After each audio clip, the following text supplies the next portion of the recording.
I'm here. I'm here, gamers. Sorry about that. Taking so long.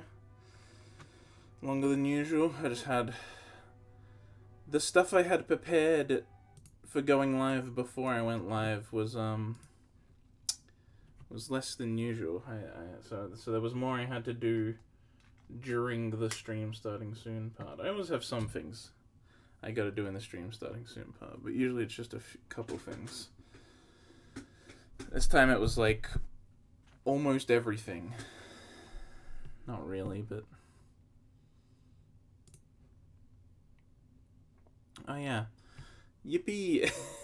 What are you even doing up? Are you editing? Usually when you watch my day streams, it's because you're editing. Is Andrew editing long into the night once again? But yo, check it. Xenoblade free. More playtime than 1 and 2. It's freaking wild. Free pass for Splatoon, free pass 2 a little while ago, and then like a week later, free pass 2, and then the next day it passed Xenoblade 1. So this was 2 streams ago it passed 2, and then after the last stream it passed 1. Not yet. Does that mean you're going to soon? Or is it just not yet long into the night?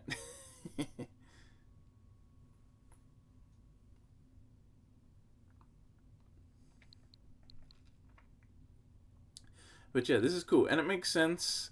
Well, it makes sense that to beat 2 it took this long because I didn't 100% 2. I finished it. I did some side content. I didn't just do the story, but I didn't 100% it, and then I did. We did that stream where we rewatched all of the cutscenes for 2 in order, so that took like 12 hours. And then I've played a handful of hours of Torna, but I also haven't even base finished Torna. So it kind of made sense that I would finish the story of Free, and then while I'm doing the content after that, it would pass to... and it just passed to 1 because 1 is just a much smaller game than 2 and 3. And, 3's bigger than 2 anyway as well, and bigger than 1, obviously. But 1 is also... I knew what I was doing with 1. So this is a 100% with Future Connected, also 100%ed for Xenoblade 1, but yeah, that's just a smaller game, and I knew what I was doing, so it only took 160 hours or so.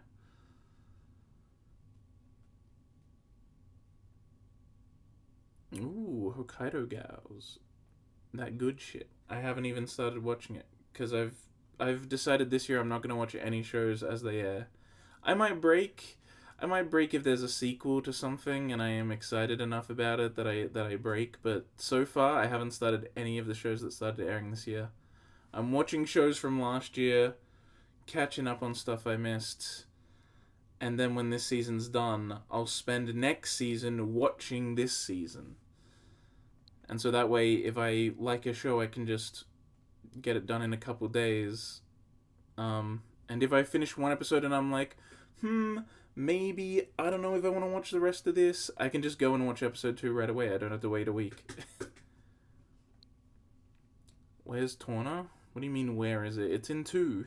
I don't have it as its own game, so it's not a separate icon. It's just a part of 2. Because it's just DLC attached to 2. Dangers in my heart. Oh yeah, that's another one I haven't even seen the first season of that. That was when I was actually thinking I should watch the first season of that before this season ends, and then when this season ends I can then jump right into season 2. Don't even have to wait. So that's also what I've been looking at. I've been looking at what's getting sequels that I haven't seen the earlier stuff to. I'll go watch that. But at the moment I'm watching Shield Hero.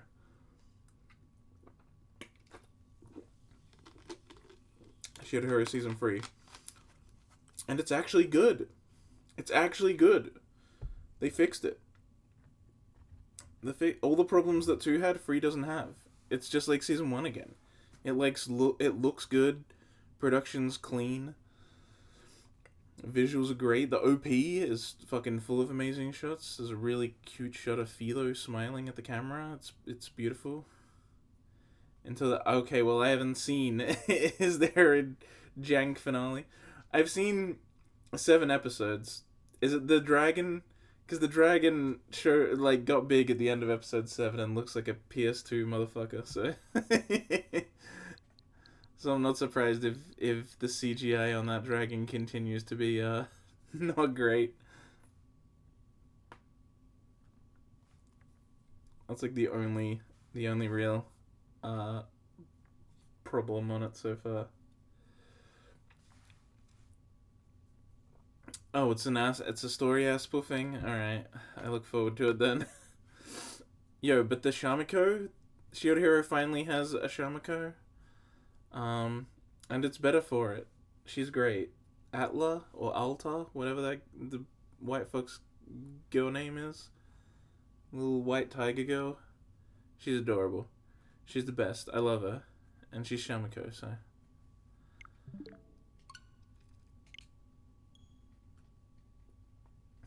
Yeah, season 2 is season 3 is way better than season 2.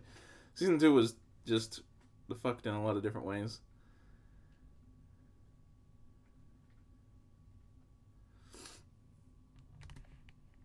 Atla, yeah, that's her name. Yeah, she's fantastic. I love her. Great addition.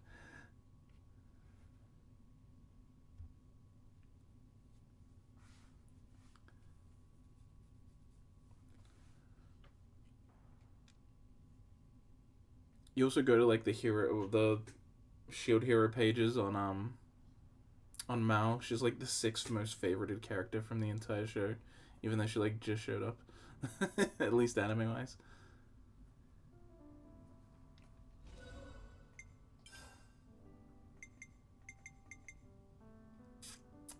$154 hours. All right, so.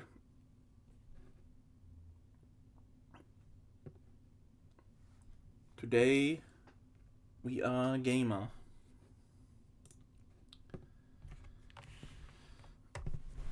My epic gaming moments.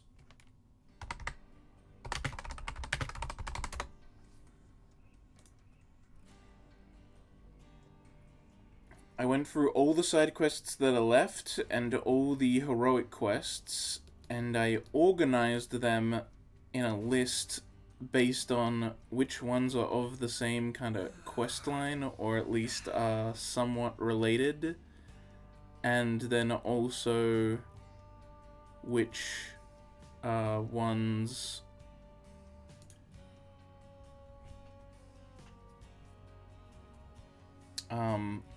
yeah, pretty much just that. Really, so because everything left except for a few instances is part of a quest line. And so what we're first gonna do is we're gonna do the, what is that, 1, 2, 3, 4, the 4 that aren't part of a quest line. At least, well, they were part of a quest line, but they're not anymore because they're the last one of a quest line. Everything else has multiple left, so we'll do them right after each other to make it flow better. We couldn't do this before because we'd get a few in a quest line, and then it was and then you have to do more story, and then you can get the next few. And so we were doing them as we went. But now that we've got everything unlocked, so we're gonna do Gondor's Ascension and Miyabi's Ascension, because they're not really connected to any quest line. Then we'll do the end of Alexandria's quest line and the end of Valdi's one, which is also obviously the last questline for their respective colonies. Then we will do Ascension for Masha, is that her name? Ashera or whatever? Ashira, I think actually is her name. And that'll unlock 2 things that then continue on from that storyline. One of them also being a continuation of a questline we did 2 streams ago. You need both her Ascension and that other one done to do it, but then there's another one that also needs her Ascension done to do it. Then we'll do Promise to the Future. Whose Ascension quest is that?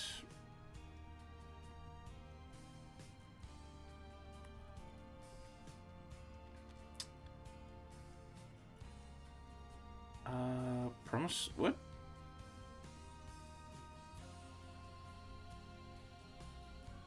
Promise to the Future. Monica. Okay. Then we'll do Monica's Ascension quest, which unlocks a normal side quest. Then we do Triton's Ascension, which unlocks a normal quest. Then we do Sagiri's Ascension, which we don't have to do, but then we'll also do the final quest for Colony Zero at the same time. Then we'll do the Ascension quest for Fiona and all of her ones, and then all we'll have left after that is the Ascension for Marsha, the DLC character. Then we'll just have Nia's and Melia's Ascension quests, and Melia's got like 3 normal side quests that she also does, and also, yeah. And so that's every side quest and Ascension quest left in the entire game. And then we can move on to unique enemies. Goddamn. Guys, the first outsiders we ever let in. Then came the city relocating. There's a sizable portion of the city folk that have beef with Monica's decision, but what Vane did was extremely rash. He's a conservative, same as you. Aren't you for keeping things as they are? Don't be under any illusion. I'm not opposing Monica. All I want to do is keep the peace in the city. Some relations have changed. This guy's got a whole bunch of things to say. I have to thank you for handling that Mobius raid. We're really very grateful for that. There was a terrible irony that a member of the Six Houses brought about the very thing the city folk fear the most. The unseating of House Raid can't be avoided now. How will we noble houses look to the people of the city after all this? Yo, imagine, like, you're trained by fucking Shulk, the hero of the first game, and then your family legacy and house goes on to be fucking disgraced because you had a descendant of useless Shania fucking Twain, bro. Shania's the worst. There's so much choice. Orib boy, calm down. We weren't strong enough to stop a Mobius on our own. I'm still bitter about that. If we're going to protect the city, we're going to have to come up with something else.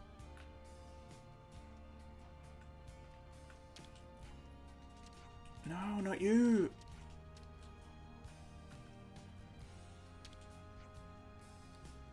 Looks like you're working hard and training, mate. I really figured out how your body works. Thanks. I'm down to good teaching. That's what everyone's saying anyway. I get to train out in the open now, but really, I'm just happy people can finally see that Torto's a good guy. I'm not going to stop here, though. I'll keep training and get stronger and stronger. Azela become cheery. This make Gigi cheery too. But now Azela not have so much fun time for Gigi. This particular sadness hard to foresee. Alright, so yeah, first we're doing Gondor's Ascension, which is right there.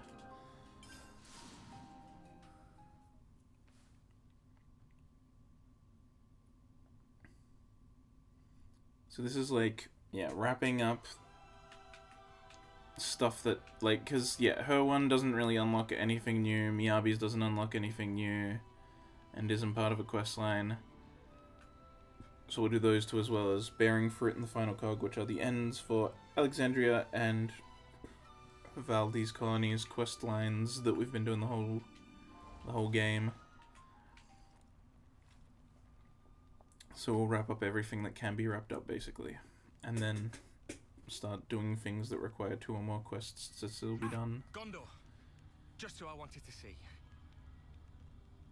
Something wrong? Sorta. But just the other day, one of our squads got chased by a ginormous monster. Yeah? How big are we talking here? Big. Really big. It got them good too. Really big. Par for the course with monsters, really. Of course, some of them are going to grow ginormous. Sure. We've seen some stonking big ones too. So, what's the story then? They got attacked by monsters and ran home, tails between legs? Where's Nia? Eggs, a lot of them. No, you're not getting it. Just It was chilling. just one monster, and it chased off the whole team. There was a scavenger team from engineering on a mission in the Fornis region. You don't say. I'm starting to respect this monster more than I respect you lot. If they got wrecked by a single enemy, they must have got careless, even if it is a big one. I wouldn't be too harsh. If a monster senses weakness, it can strike without warning. Yeah, you can only have one hero in your party at a time. No, it's more like... And we gotta have Gondor since we're doing her Ascension quest. Sorry, do my ears need rinsing? Because I could have sworn you just said a monster let them go. Yes, that's what I heard.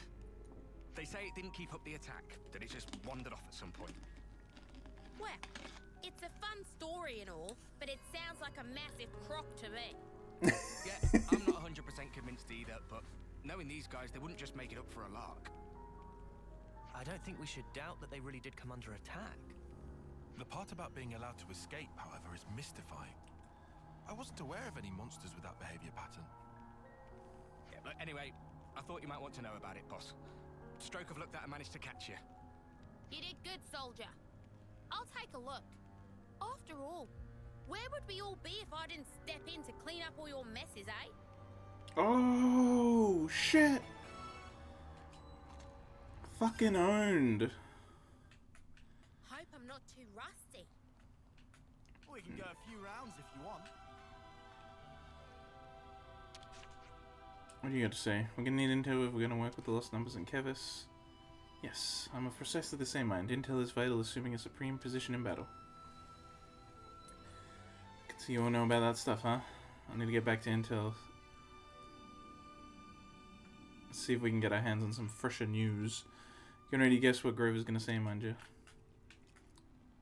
How many heroes are there? Let's check. 20 something, I think. 1, 2, 3, 4, 8, 12, 16, 17 in the main story. Yeah, 21 all up. But 17 in the main story. Nia and Melia you don't get till post-game. You have to beat the game and then reload after having beaten the game, and then you can get them both. So they're only post-game. And then Eno and... what's her name? Marsha. They're just DLC. So you gotta have DLC to get those two. But they're added at, like, points in the story. So if you buy the DLC, then you just get them when they show up. And some of them are optional. Like, I think Xeon's optional. Teach might not be? Might be? I can't remember. I can't remember who is and isn't optional. I think Gray's optional. Sheer might be. Alexandria is. Fiona is. Triton is. Kamaravi is. Sagiri is. A lot of them are, actually, now that I'm looking at it. A lot of them are optional.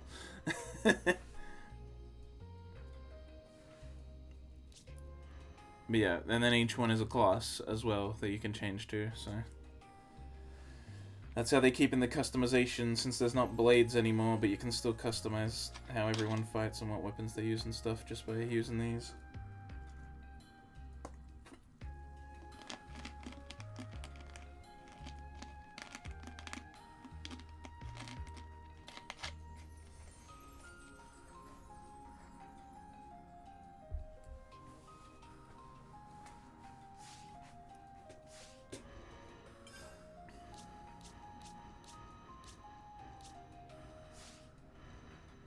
Miyabi, yes! Agree, where is it? Where's my Miyabi thing? There it is. Look at her. Miyabi is good. I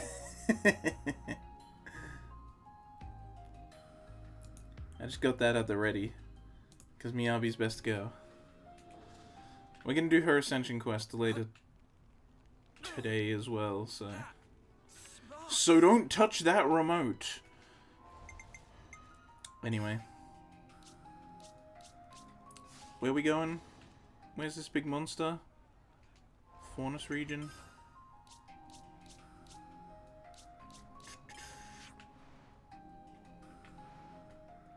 Over there.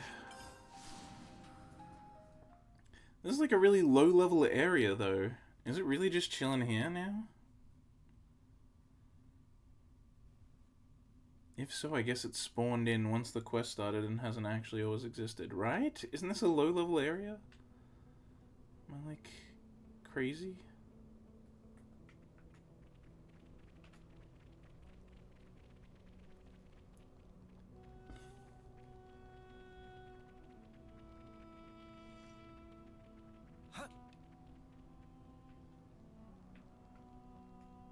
There's just nothing here. Don't kill me. We're good. That smarts. It should be somewhere around here, right? Well, rumors have a tendency to become overblown. A similar principle may be at work here. Well, duh. Nobody'd want to admit they got their asses handed to them by one monster. I don't really have time for this. Why don't you shitheels get to the bottom of this, huh? You seemed interested enough earlier. Don't get me wrong. I am a mite curious. I want to know about the thing that beat my men black and blue. If it turns out to be a tall tale, then that'll be the end of it. But either way, I guess we can just beat it up. That way, no more threat. Job's a good 'un. I like the cut of your jib, guy. That's right. No need to overthink it. Cut of your We jib! see something ginormous, we beat it up. We see anything else, we still beat We it still beat it up. Good plan. Easy. That's one way to look at things. Anyway, we've already come out here. We can sweat the details, or we can do things the easy way, right? Gondor does have a point. It might be better for us to shelve the speculation and just start looking. Hey, over there. Over there. Those guys sure don't look okay. Hey, you there! You still alive? What? Who are you lot? What happened to you? We were attacked by a fiend. Huh? A fiend? We were in combat with an Agnian colony when it blindsided all of us. We did our best to escape, but it was pretty catastrophic for both sides. Where was it you were fighting? We've been looking for that mudder. It was Singbriest Fannel. You should take care, though. That thing wasn't an everyday kind of monster. Let's take a look. Could be we've hit pay dirt.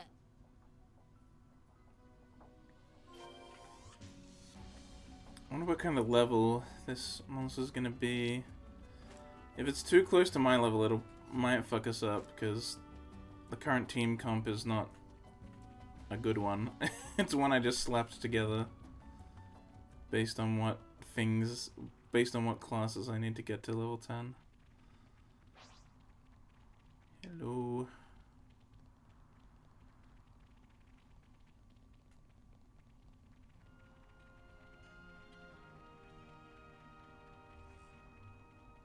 I got these dude bros. They do it. There they are. Is that who we've been looking for? They look to be surrounded. And are those the infamous... We can talk about it later. Those people need our help. Yeah.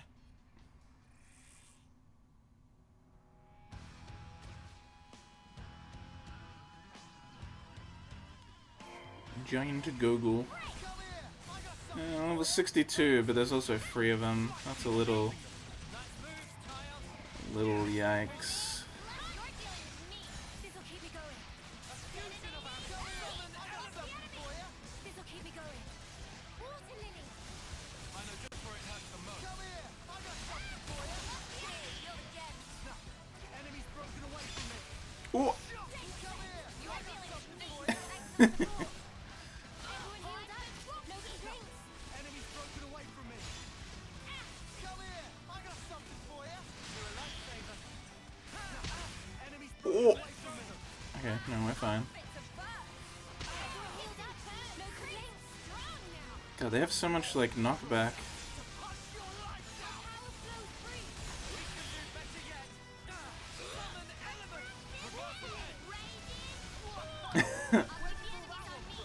Yeah, he pulls out a lifesaver, the candy.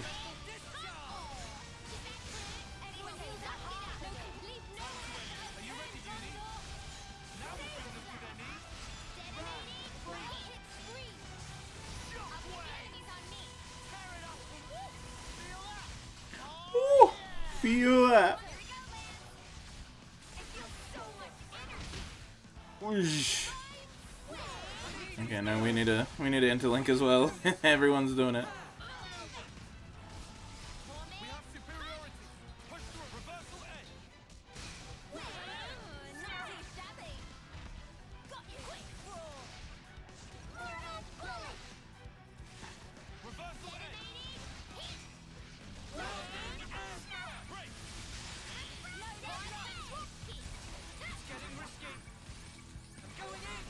Let's go! Got it in. Phew, we owe you. Wait, who are you? Just passing by. Well, she is a martial artist. But we met some of your mates earlier, I think. I see. So they made it out alive. You lot are pathetic. Getting done in by this small fry? No, you got it wrong. Before we got ambushed by those things you just took down, we were fighting a ginormous Turkin. Oh, wow. I'll take it all back then. Clearly, you're all valiant soldiers who got messed up by a Turkin. Admittedly, these monsters were pretty large. They were pretty strong, but was it really such a big deal? Spark it all! It was a huge one that did us in. Anyway, we'll go rendezvous with our friends. Sorry for dragging you out here. Well, that was a bloody waste of my time and talent. Spark it all. Ginormous Turkin, my shapely arse. It's difficult to believe that Turkins would even nest in this area. And it's not like we could just go and rustle them up if they did. My shapely ass. Okay, so what's the plan? Do we go back? I just can't get over how we came all the way out here and we didn't even get into a decent scrap. It's exactly this kind of shit that really roils my guts. It's right behind me, isn't it? Whoa. Wow. Now we're talking. That's what I want to sink my teeth into. What? Get after him, you lily-livered dags! I was thinking the same thing. We need to You're getting away. investigate. Gondor, no running off. You know what? We can better investigate. Pants are like too baggy, bro. Can't see the shape of her ass at all. I mean, she is fit, so I mean, I wouldn't be surprised if her ass is shapely. A wild line, though. Yeah, the pants don't show anything because they're like more baggy. They're really loose. They're not tight fitting at all.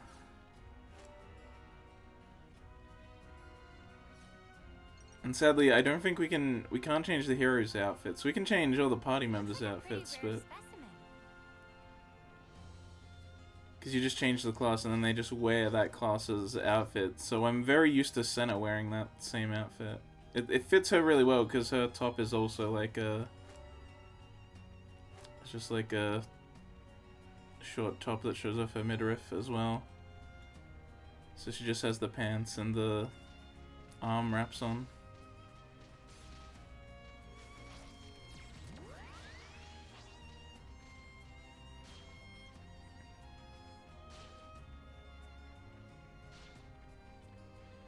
Just be Well, careful, alright? the game is struggling. It's really struggling. All these fucking effects on screen. It's struggling.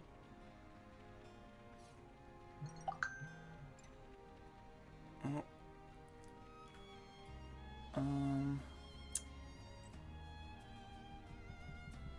Oh, come on, bro.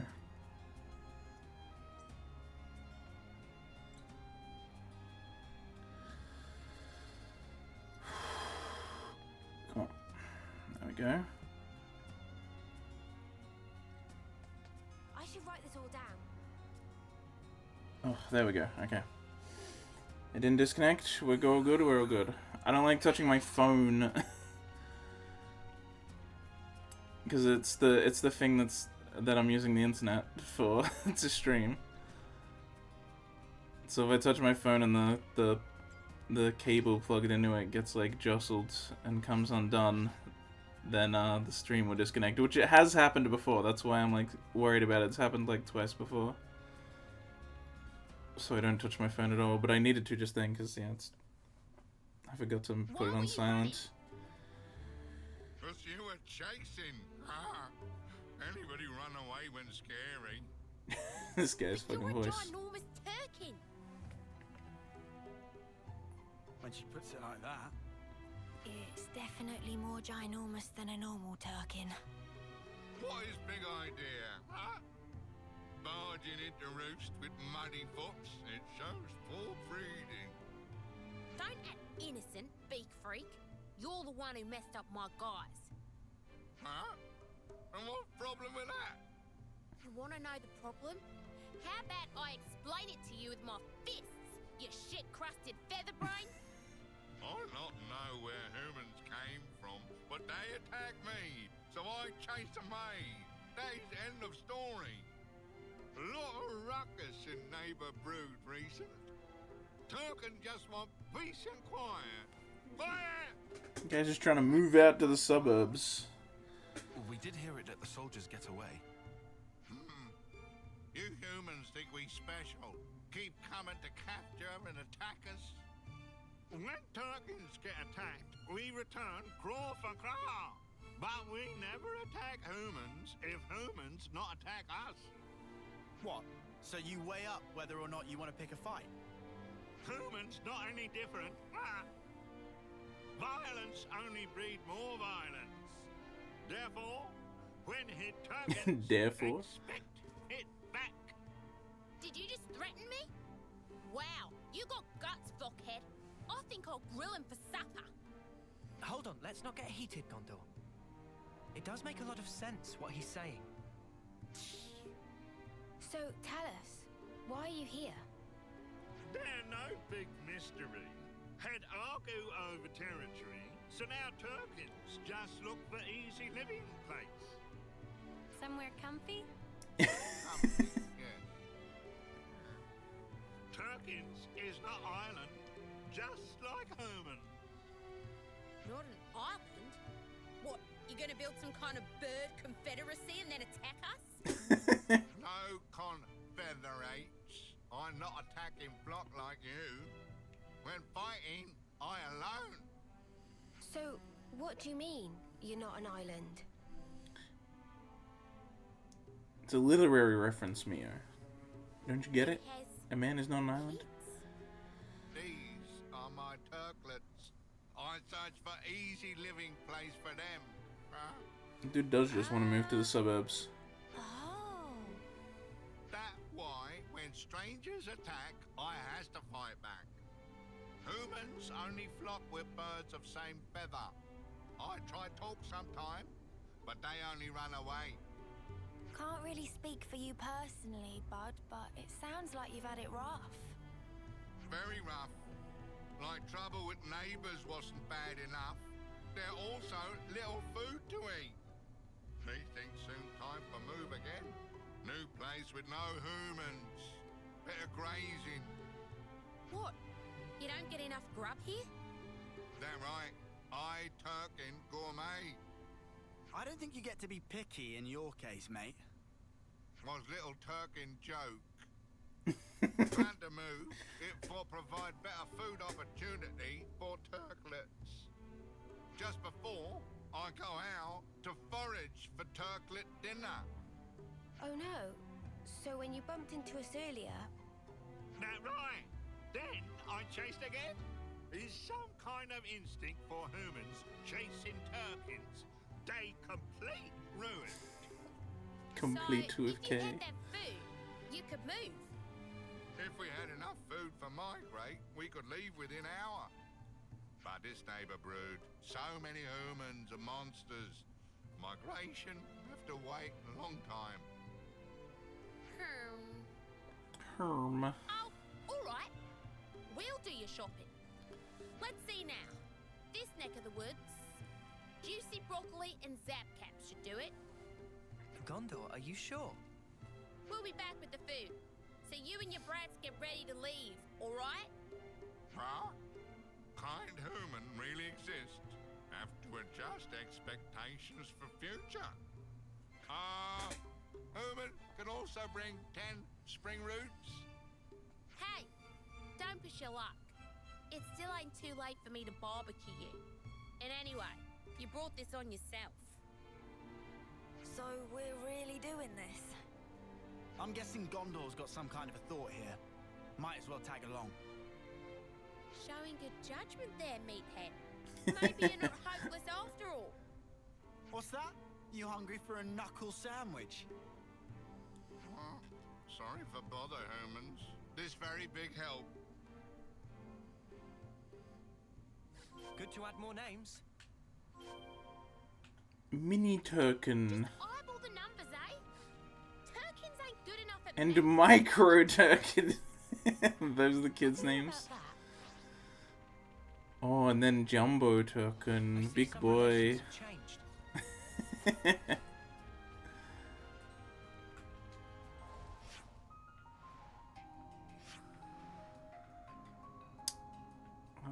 I mean, oh wait, is this gonna be like below it? Cause isn't there like a lower level here?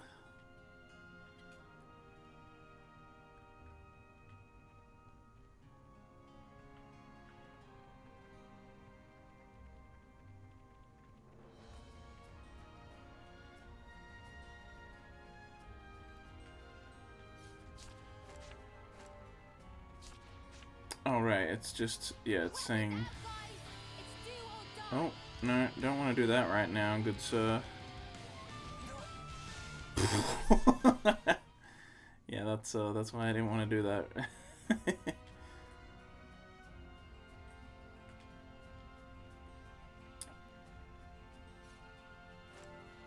So what do we need? We need the 10 spring roots are the only thing we don't have. I bet they're gonna be in the lower level then, surely. Oh no, this is them. Okay, we're all good then. This is what we were after. Oh, I'm so glad we found it. And we need another 5.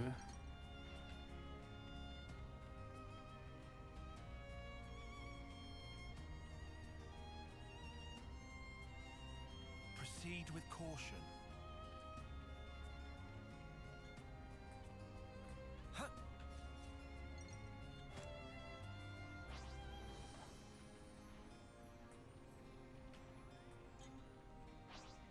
Huh.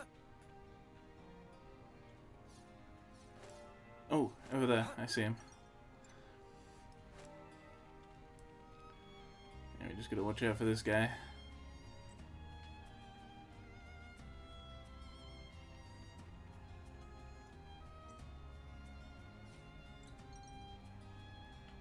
This is what we were after. Blah, blah, blah, blah, blah, That blah, takes blah, care of blah. that. Alright. But also I saw the container, so now I want to get that. I hope we can make use of this.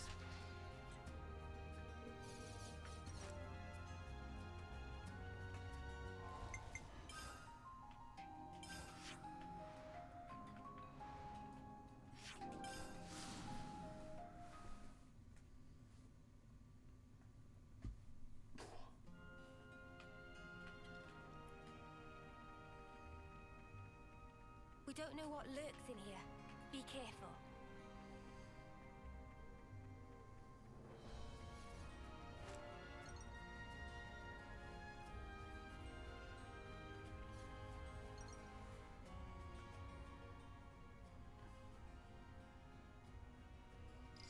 So, juicy broccoli and zap caps, was it? We managed to find a good number. Do you think this will be enough? I wouldn't worry about it.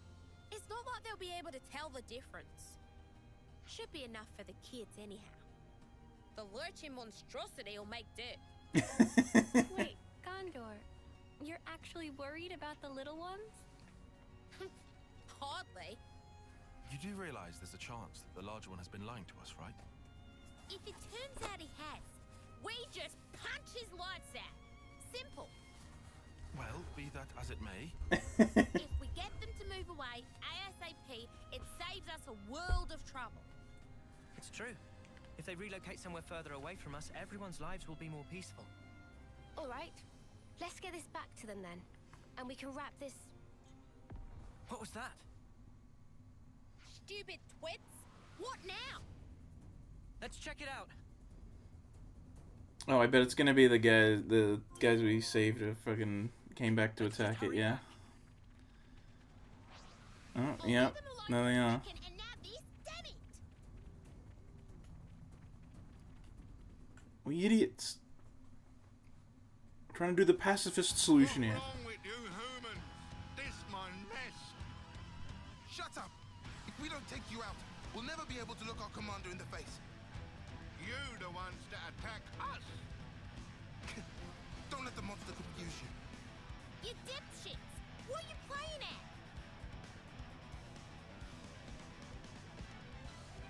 Hey, you're the... Oh, you come back! Are you all right? What's going on? He's protecting his kids. Wait, chill out, you guys. This isn't what you think. That thing's a monster. Just leave it alone if you know what's good for you. You think we can show our faces back home if we got done in by an overgrown turkin? Give me a break. If you're itching to get in our way, we'll just have to give you a beating. Ha! Seems like we're out of options.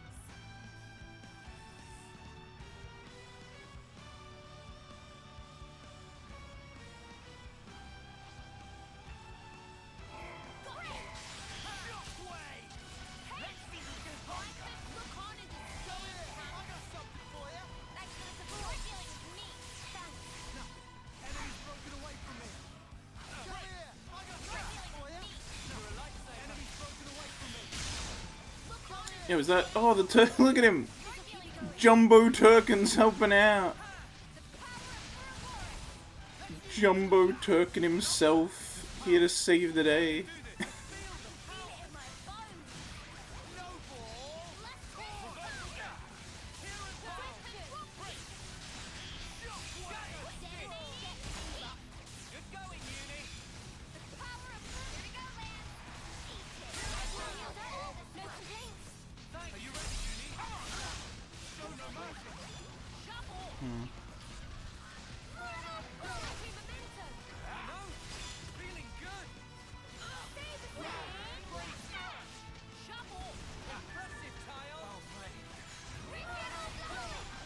Colony 29. I just realized that's their name.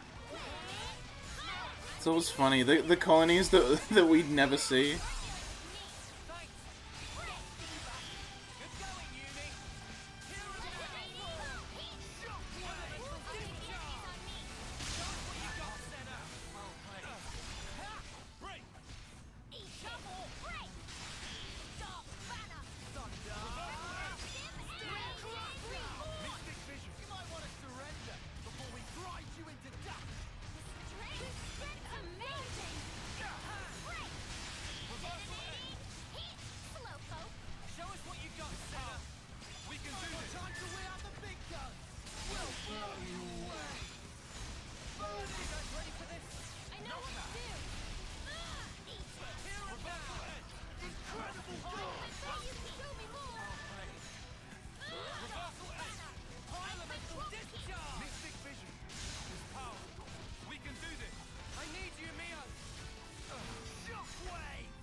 Just as we transform. Hey, you still with us? Maybe. So much for help. What the hell? You could have taken them all out easy. Things was tricky. Turkin truce. No parent can bear to put own turklets in danger. Yeah, I get it.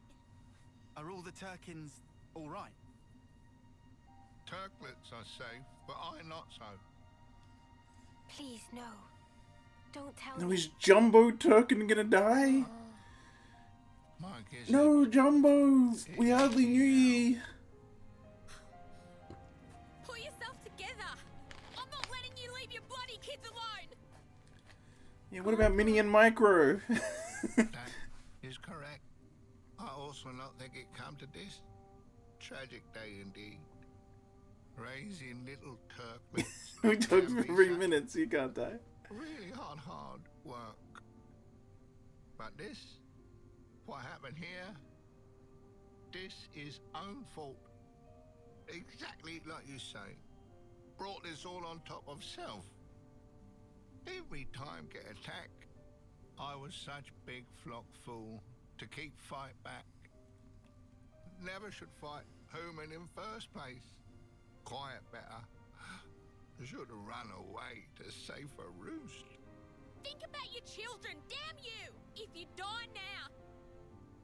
Maybe they can survive on own, my turklets. It no like they're feather brains. So you there, smallest human, please hear my lastest request. What is it? Let's hear it. If there is place that's safe and have no fighting, I want you take my turklets there so safe and tight. If they just need live, then turklets can handle by self. But they not do good for fighting. They not strong. Like I was when in primes of use. If Turkin can ask you.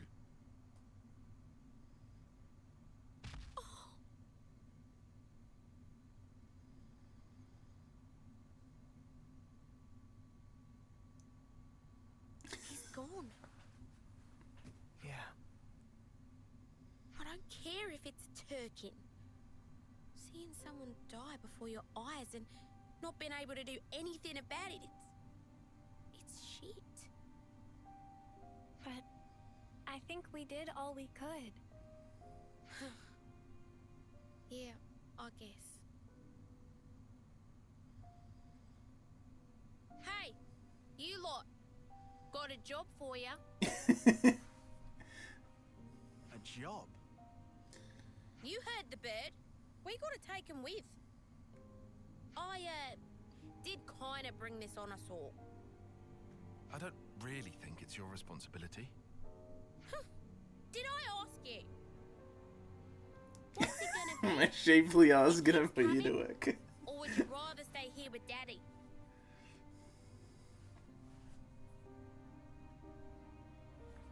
Alright, go say your farewells.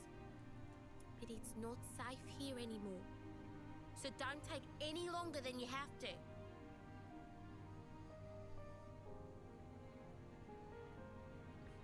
Gondor, are you sure about this?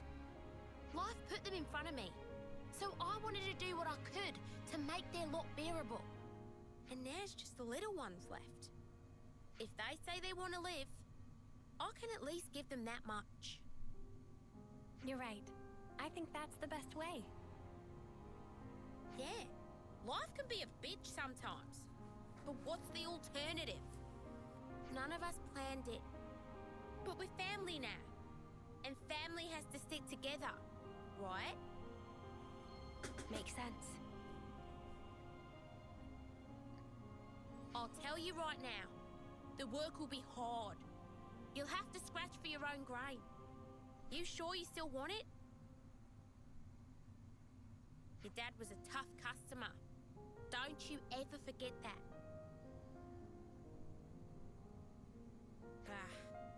Shit always comes at you sideways. Are you okay, Gondor? Mind your damn business. You're not the ones who's gonna have to teach stuff to non-verbal bird things. True. Let's get going.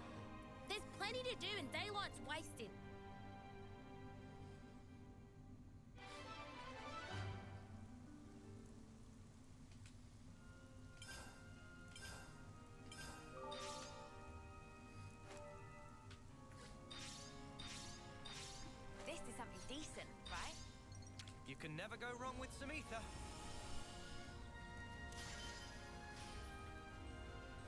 I must have maxed out on ether.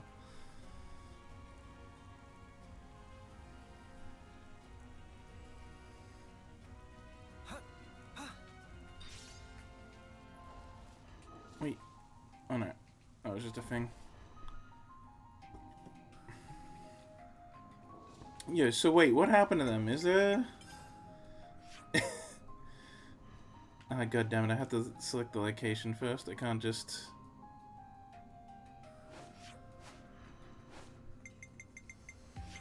I guess they'd be at the...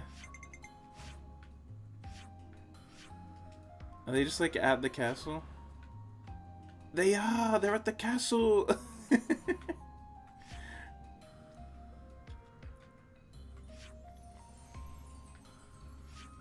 He's fucking dead! 7. Now old's Minnie. Man, Minnie's 9! They're just...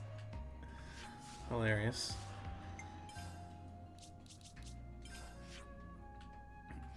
If I go here, are they just here? Are they just chilling at the castle now?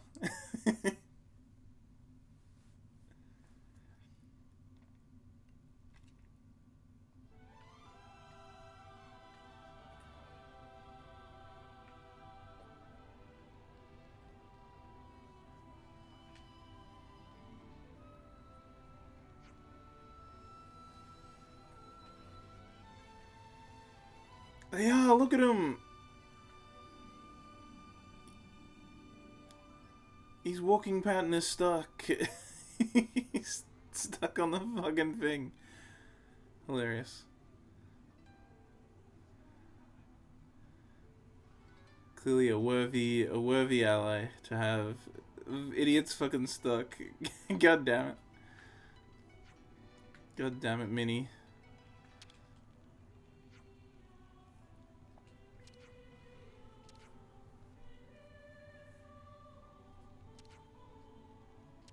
I see some relations have changed. What a legend. Alright, in that case... Is this... Yeah.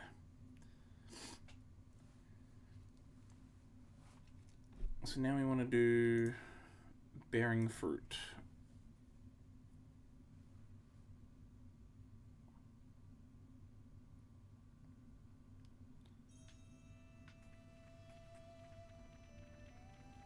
No, those two question marks are not nearby. Do I need her in the party? Probably. Don't try to be a hero. Just be yourselves.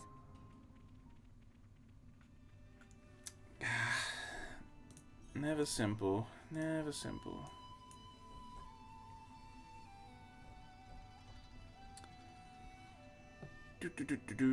Where is bearing fruit?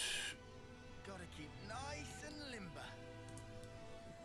Okay, I do need Alexandria.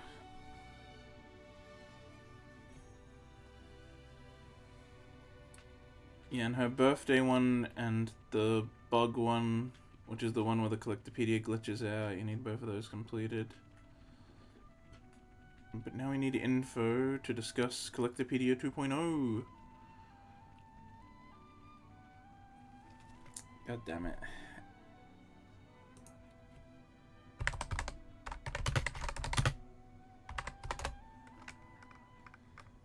Kairagao's video editing time. Yo, nice.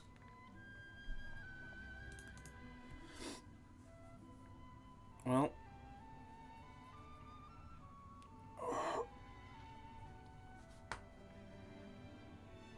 Yeah, I guessed you would be video editing because, like, every time I'm streaming, I, like, end stream, you're like, oh, I was having you on in the background while I was editing. Hang on, let me turn my cooler on even more.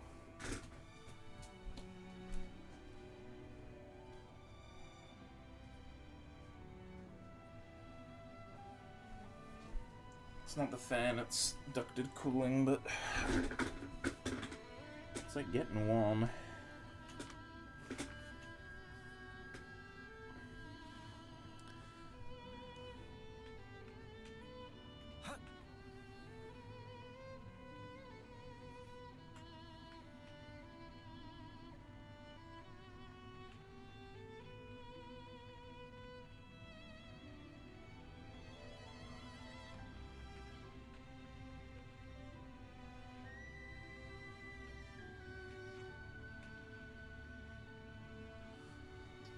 God damn it.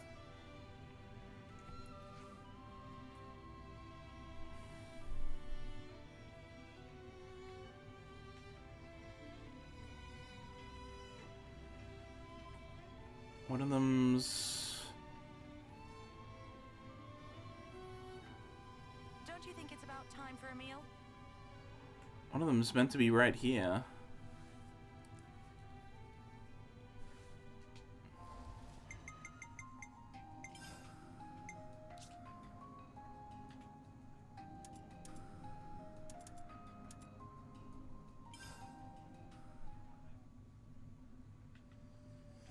God damn it, is there some other requirement? What could be left though? I've done all the other quests. Sleep, anime, novels, recording, editing, so typically it'll be... Yeah, that makes sense. What the frick other requirements do I need? She's in my party. I need to discuss Collectopedia 2.0, but the info won't show up. Gotta keep nice and limber. Alexandra's birthday and bugs, I both did. And I've even done her Ascension quest, so even if it's wrong and I need to do that, I've done that. Do I already have this quest ready to go? I don't think so. I like only have the Nop one, right? Yeah, the Nop one. Uniting the 7 Nop one. We could do with some food. No, Mid! No, you fool! But she's hot, and they got hot shots of her body, though.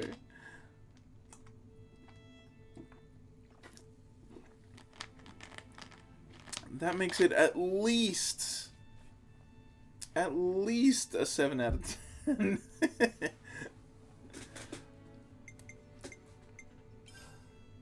Let's see, do we have Collectopedia 2.0? Maybe we already can discuss it, actually.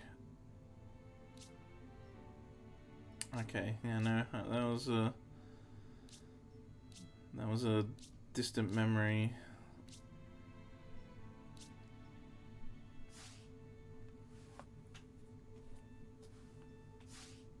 Alright, let's get going. Time's a-wasting.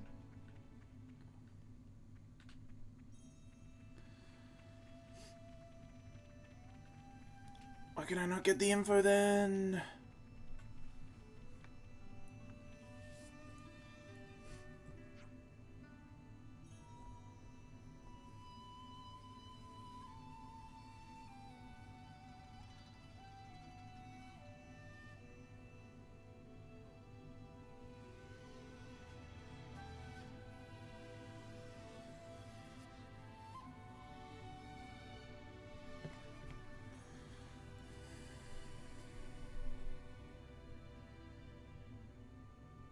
Let me just fix this.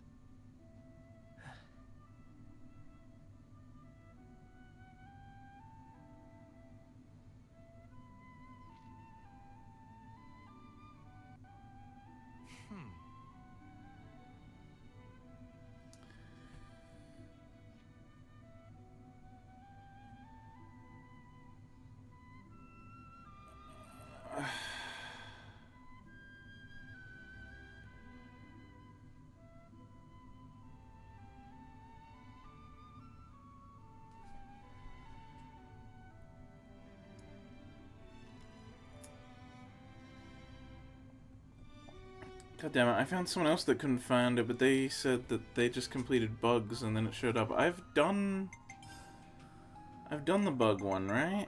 It's like a older quest with a Collectopedia thingy is glitched. Pretty sure that's what it is. Yeah, the Collectopedia being glitched. I remember doing that.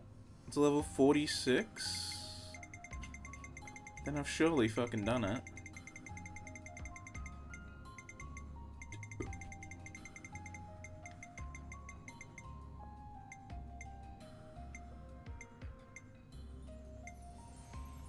What?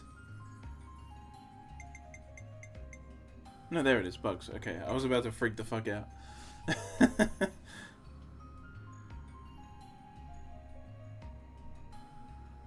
Ah, I see. I see. That makes sense. God damn it! Are you just gonna turn into complain about translations in every video? Gushing is sus and Hokkaido is mid.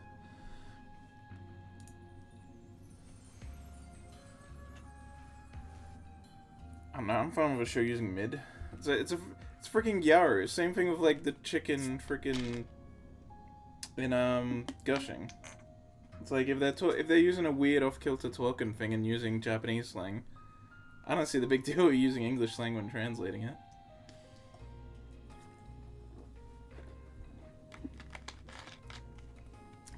I think people just understand the concern that like maybe it's technically not proper, but I don't know.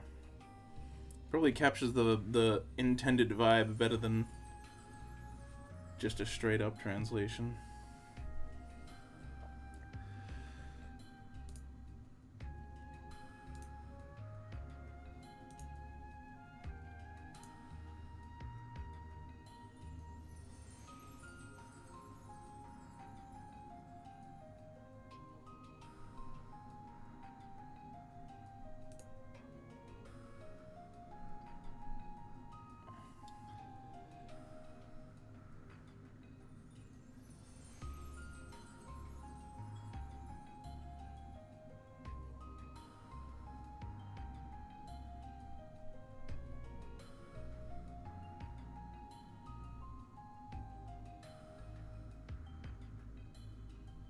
No, it's not that, because the game's barely been on for very long.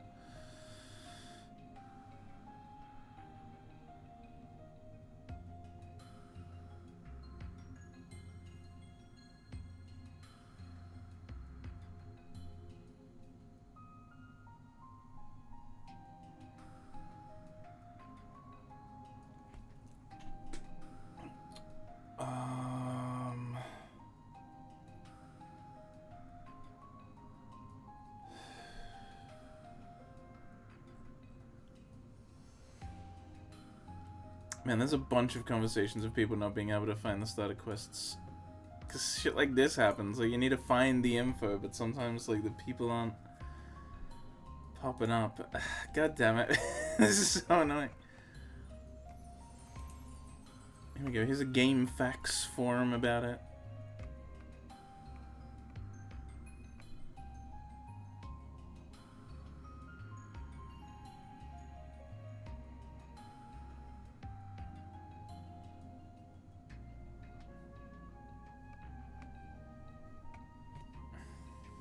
Okay, Forza. That should make life a bit easier for us.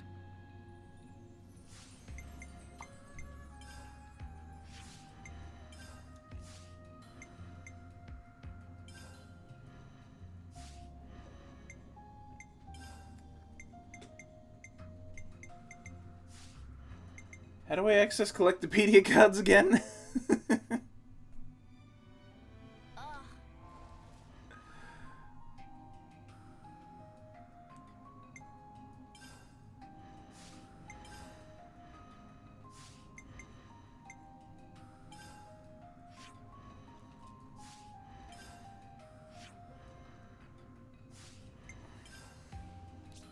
Alright, it's about quests.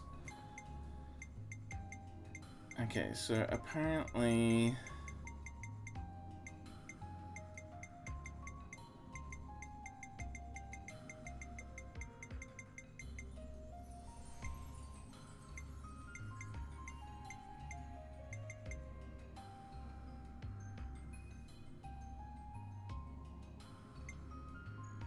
these ones... That's all of them.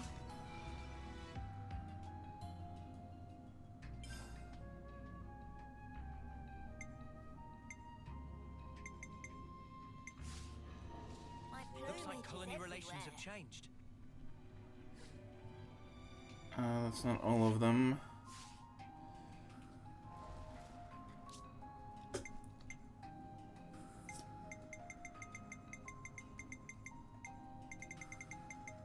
Alright, there's gonna be a nightmare to check, but...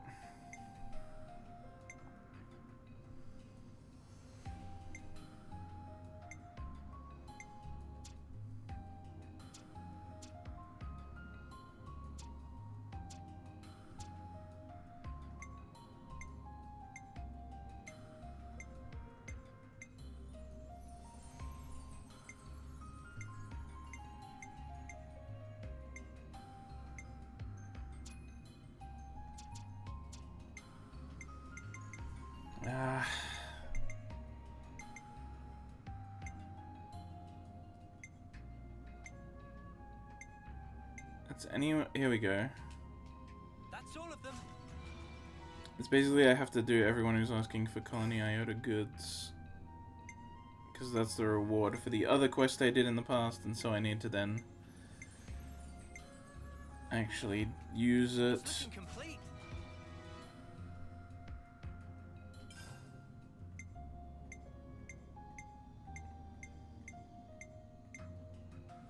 Holy shit, they need a lot. Holy shit. Scary asking for a fuck ton.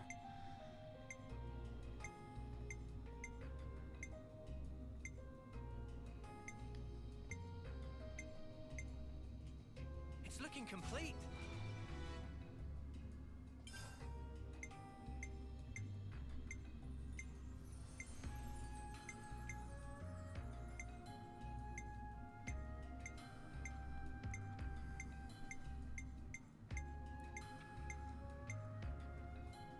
It's looking complete.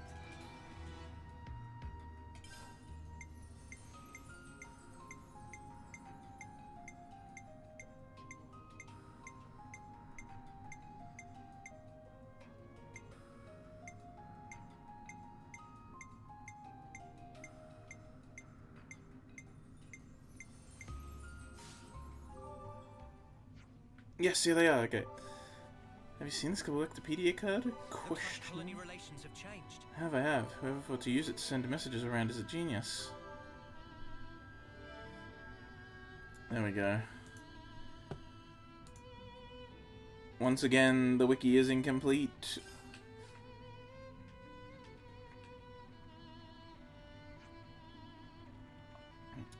Classic wikis being incomplete. Am I right, guys? Am I right? Can I get a amen? Hell yeah.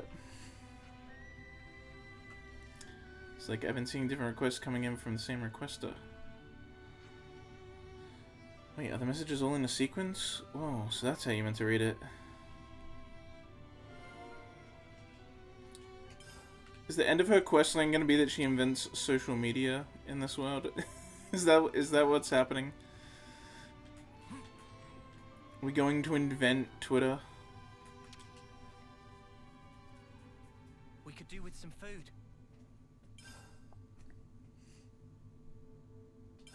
Let's lay out the facts. Everyone's going on about Collectopedia cards, aren't they? They're an absolute hit, as you can see. I could shed a little tear, I'm so moved. It's still possible to game the system by choking off the supply and making a monopoly of it. More and more swindlers have started to do just that. Sequoia and I are trying to work out how to keep them in check. Are you getting anywhere with that? Not particularly. No matter how far we are, we can't predict every possible move they'll make. And even if we could, there'd be a limit to what we could do. Not even Colony Iota can keep an eye on all of Ionius. Can't imagine Sequoia's happy about it. Correct. It's been mentally taxing, to say the least, and still there's no end in sight. But you're not just turning a blind eye to it, right? You're working hard to change things, even if it's difficult. I don't think such noble things of me. I'd just rather not live in a world where such unorthodox methods can flourish. See? That right there is why Sequoia sticks around with you. And so will we. Let's get to the point. What can we help you with? You really... Alexandria, are you crying? No, dust. Dust in my eye. I'll look into the matter immediately. Let's go and visit Sequoia. Let's visit the Sequoia National Park. Let's move up. I see some relations have changed. I'm not crying. It's just something in my eye, all right? Sorry Alright. I upset you. But I'm glad you're feeling better now.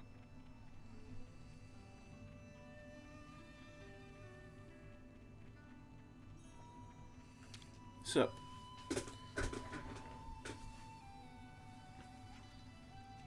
what now? Someone's in a huff. If you're here to mess around, then spare me. I'm busy. You wound me. I've come to help you, actually. Didn't you want someone to do some on-site inspections?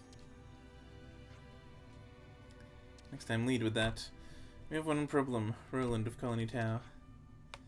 He suddenly made a habit of going out to collect Levnus parts, often, and they're running a surplus. What's his usual inclination? Nothing but food provisions. Fancies himself a bit of a gourmet. So suddenly turn around and start collecting huge amounts of those parts. That's fishy, no doubt about it. The question is Roland doing it to inflate prices or to prepare for battle? Hang on, someone's clearly got their wires crossed. No way would Colony Tower be involved in shady business like that. Well, let's verify it at the source. I suspect the flow of goods isn't the only thing that's changed. You know, you can't just be looking at this from the surface level, yeah? I know, there must be a deeper cause. I wonder what could affect such an immediate and thorough change. Be careful, Dame Alex. Just Alex is fine, as I've told you before. I'll be sure to deliver a good report. Looking forward to reading it. What caused such a weird change? I suppose he's well placed to find out, the weirdo. Better keep that to myself.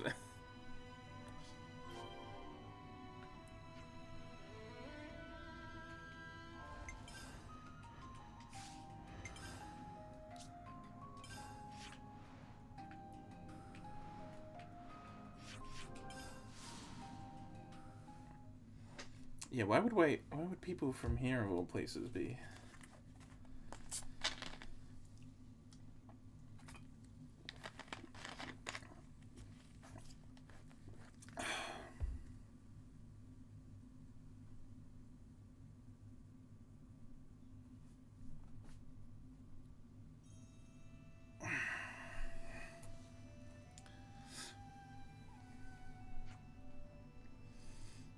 Roland, can we talk? You've recently been asking for liveness parts on the Collectopedia. Oh yeah, do you want some? Would you consider handing them over? Sorry, can't right now. Colony 30's mechanics are pretty desperate for them. As soon as they're collected, they get used right up. Colony 30? So that's why you were collecting parts. Yeah, it seemed like they were having problems, so I thought I'd give them a hand. Oh, I see. Have I done something wrong? Not at all, don't worry. Thank you for the chat. Dion, I have a proposal. Would you help Floran and Colony 4 with her Collectopedia? I can do that, certainly, but would you care to tell me why? I want to check something. If I'm right, something quite interesting is going on. Let's discuss at the canteen there once you're done.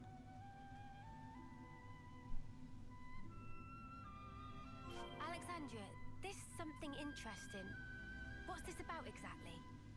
I can't say for sure, but it doesn't look to be anything bad. I wouldn't worry.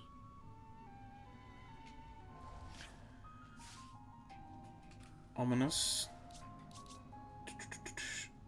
So which one are we doing? Colony 4...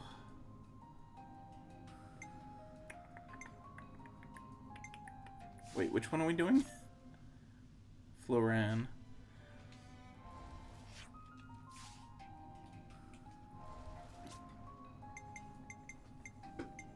Oh, there it is. Fun fact, you don't have to get Floran for this one. You could get, Zuza. Colony 30. And that's just because in your first Colony Iota quest, you make a choice, and that choice decides if Philly moves to Colony 4 or Colony 30. So if they go to Colony 4, you get Floran. If they go to 30, you get Zuza's card here. It's interesting. Also, Philly is the only person that connects Colony 4 to the rest of the affinity chart. So if you send them to Colony 30, then Colony 4 is like completely isolated on the affinity chart. They don't connect up with everyone else, which is pretty funny. It's looking complete.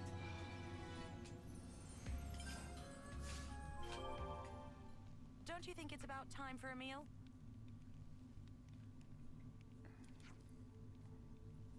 Just as I thought. Floran was looking for something she could use to chase Philly away. Philly's the captain who left Colony Iota, isn't he?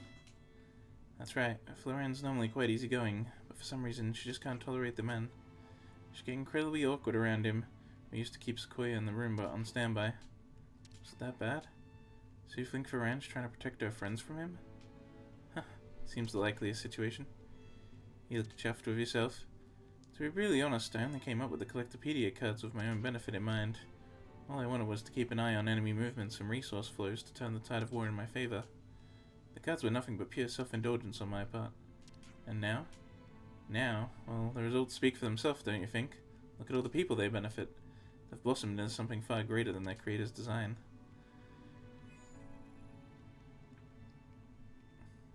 Calling Alexandria and Ouroboros. Do you copy? Please respond. Satsugoya. Hopefully good news, by the sounds of it.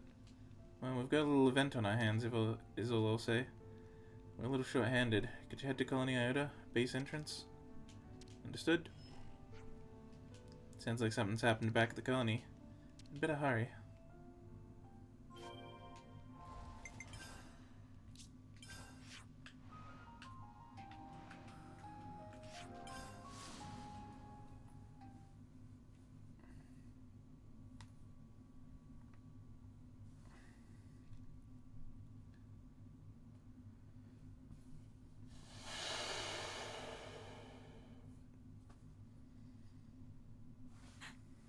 What's that? A Kavesi container. What would it be doing here?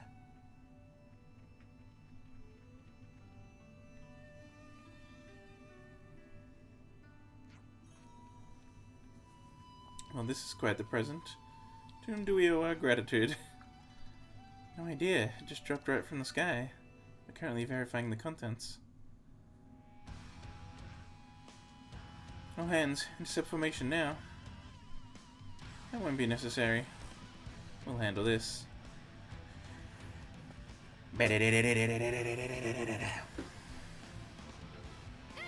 It's an Agony one, but it's got Kavesi colors.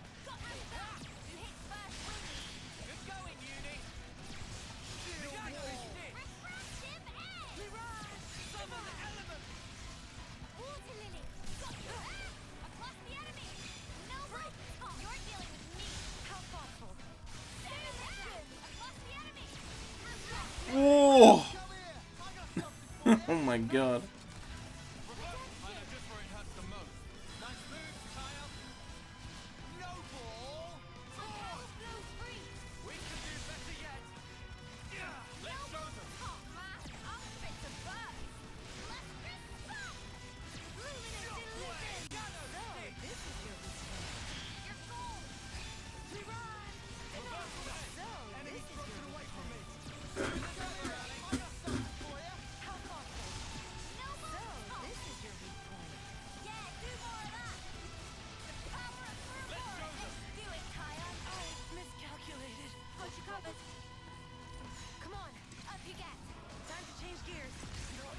Oosh!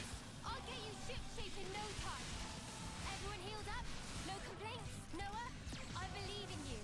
Okay, back on my... Glad someone does.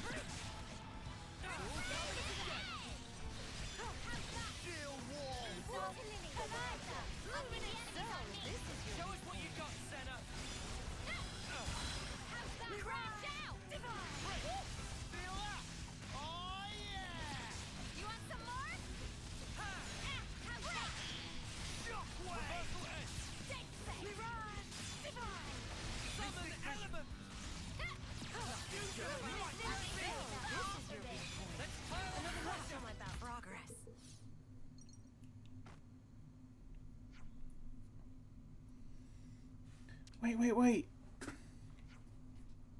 Whew, just in the nick of time. Valdi, what are you... I'm here to see you. I just perfected Cyberchum, you see, and I wanted you to be the first one to see him in all his glory. Who's Cyberchum? Oh, you mean this Levinus? Yeah, revamped the design a bit. Gambit lent me a hand with it too. Thought it might come in handy if you're ever in a jam, Alexandria. Yes. Just like that robot buddy of yours, your friends always seem to be surprising me. Yeah, I guess the control circuit still needs some calibrating. Sorry for the shock.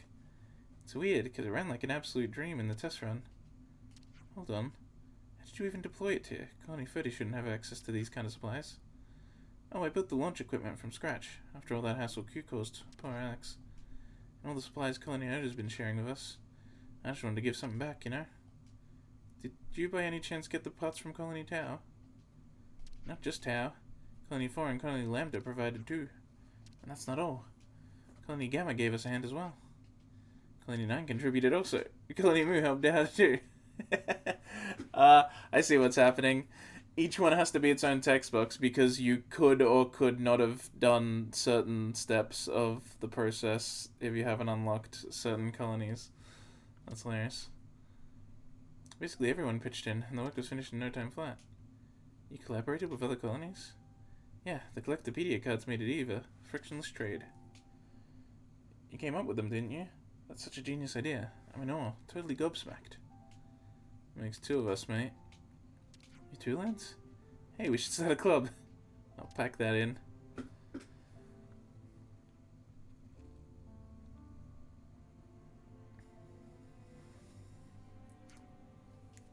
This whole thing is really bizarre.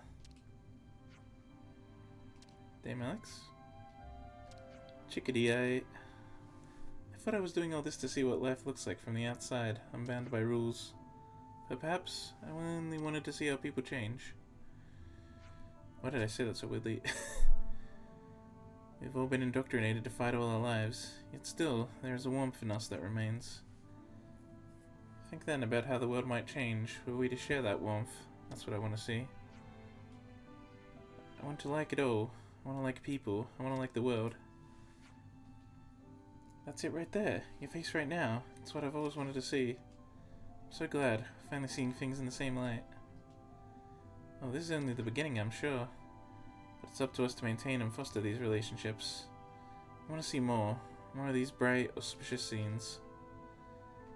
I'll be right by your side all the way. You have to do more than that. You have to aim to surpass me. I will. And I'll continue to grow myself. Just as you all are.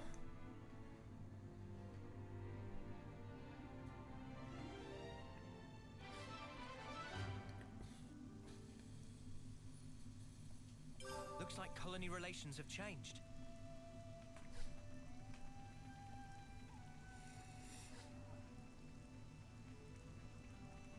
Don't you think it's about time for a meal?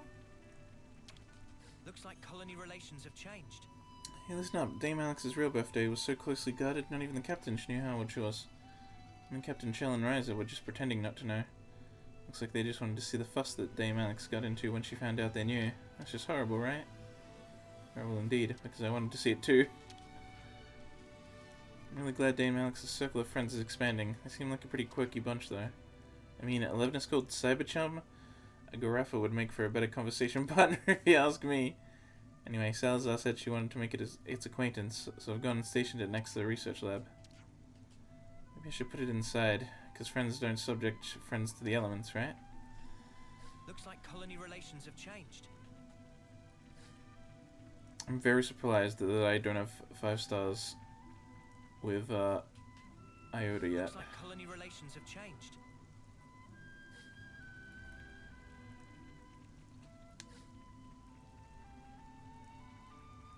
Looks like colony relations have changed. Captain Riser was good enough to recount me a vignette, what? Of the exploits Dame Alex... Oh, vignette. I'm a fucking idiot. Dame Alex shared with our captains. A time to contemplate their actions deeply as we were pounded? Pounded by the raging torrent of Elisa's spout. Pounded by a waterfall of Riser.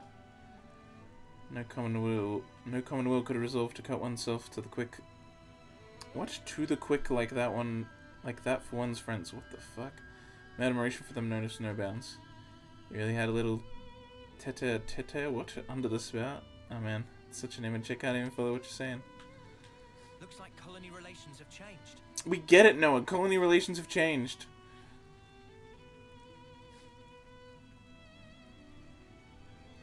Looks like colony relations have changed. Relations have changed. All the fucking affinity updates. Holy shit, bro. I see some relations have changed. So many. Okay. Oh my god. I think Collectopedia cards are used isn't the only thing that's changing the way people think about them is too. I'd even go so far to call it a Collectopedia revolution. It's an era of intra-colony cooperation, but also one where people decide for themselves what's right. That's right, now people pick out their own way of life, just like Philly did. Exactly. I guess he went ahead of the curve. I'd like it if you could see the colony now, what it's become.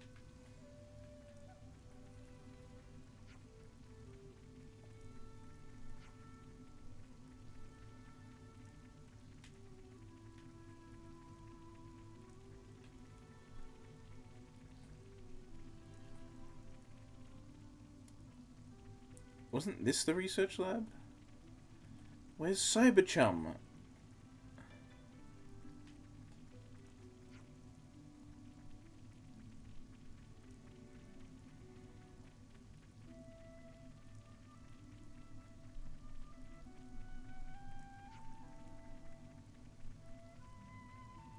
Where's Cyberchum ain't anywhere. What the heck?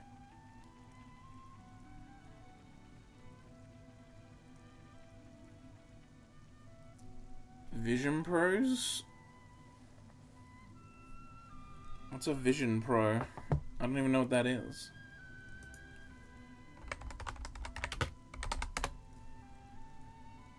Oh, right, this fucking thing. The fucking Apple thing. I mean, probably not.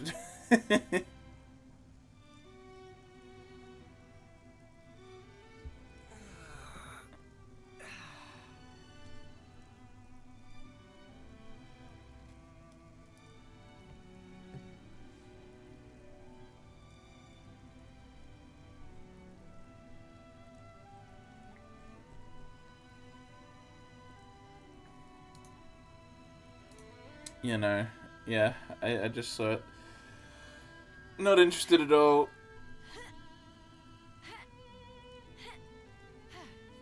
Yeah, no, it's expensive as fuck, and it's yeah, exactly. It's way too fucking expensive for what is still unfinished tech. They're gonna make more and more iterations. It's good to keep a record. And it'll probably get cheaper more than anything with time, not more expensive. Before it then hits a point where there are no more new changes to make, and then they'll make the tiniest of changes and make it way more expensive again. That's how the flow goes. But first it gets cheaper with lots of improvements.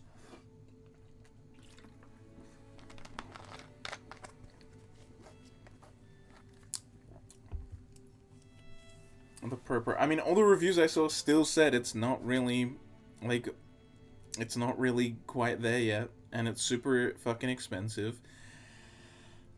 And they still use bullshit fucking proprietary charging devices because they're Apple.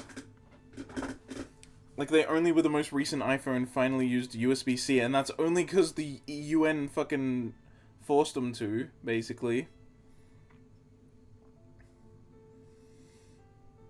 Use cases are so limited. Yeah, that as well. But they can get away with it when it's not a phone, so they're using bullshit proprietary chargers again. Like, I get they're doing it for money reasons, but, like, come on, you lost this battle already with the phones. Do we have to keep doing this bullshit? It causes more waste, it causes more... It, like, makes it way harder to try and charge anything. Just make everything USB-C. It's standardized... And then there's less waste, because then when I buy something and it has a charger, I can use that charger for anything, and I don't just throw the charger out as soon as I throw the item out as well.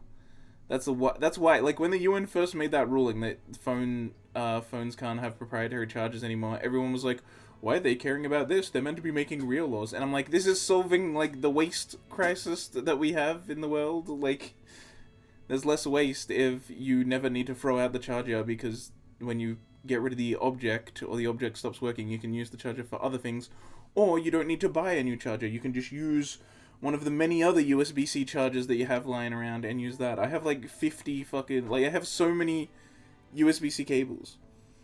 It uses USB-C? No, it doesn't. It doesn't. The Apple Pro thing? Was that just clickbait, that article? Because I saw an article that said that it doesn't. It does? That's so weird. Why did the article... Hang on. Let me look it up then. Let me see what the article actually says.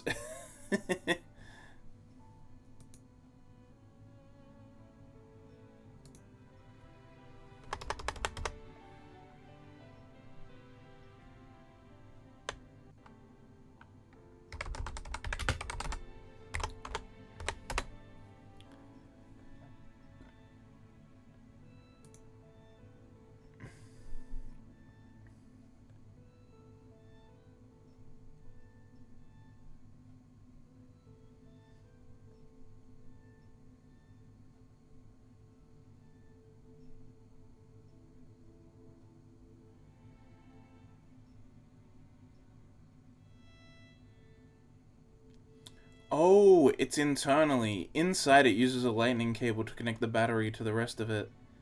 Interesting. So you use USB-C on the outside, but then it just converts the battery. Okay, you plug in USB-C, but then internally it still uses a different one, so that you can't fucking replace it yourself, bastards. That's what it is. The fucking... You're just plugging USB-C into a battery pack, and then that battery is then plugged into the rest of the thing with a lightning cable. Fucking assholes. So that you can't just break it open and fix it yourself if it breaks. You have to take it to them. You gotta go to the fucking Apple store and they'll fix it for you with their fucking proprietary cable. Fucking assholes. That's actually so deranged. Instead of just making the battery be a part of the thing, they're like, no, it's separate so that we can totally follow the law, and you plug in USB-C. But then internally it then connects to the rest of it via lightning cable, so it's exactly the same thing, actually. Fucking assholes. Typical Apple. That's so fucking scummy. That's actually deranged. Alright, let's get going. Time's a wasted. The most insane shit imaginable. Could you imagine? Imagine making that.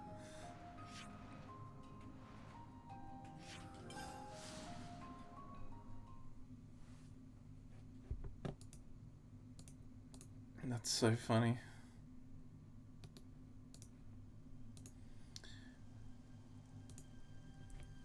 Alright, now it's time to finish Dork.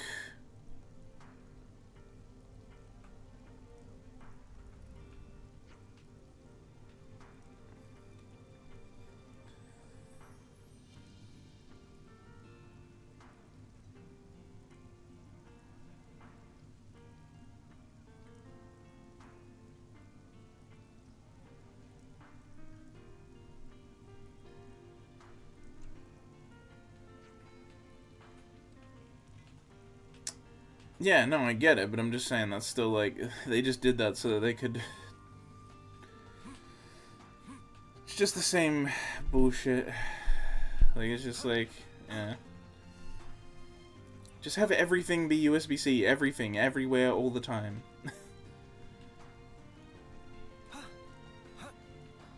Makes everything so much easier. And that way I can mix and match my wires all the time.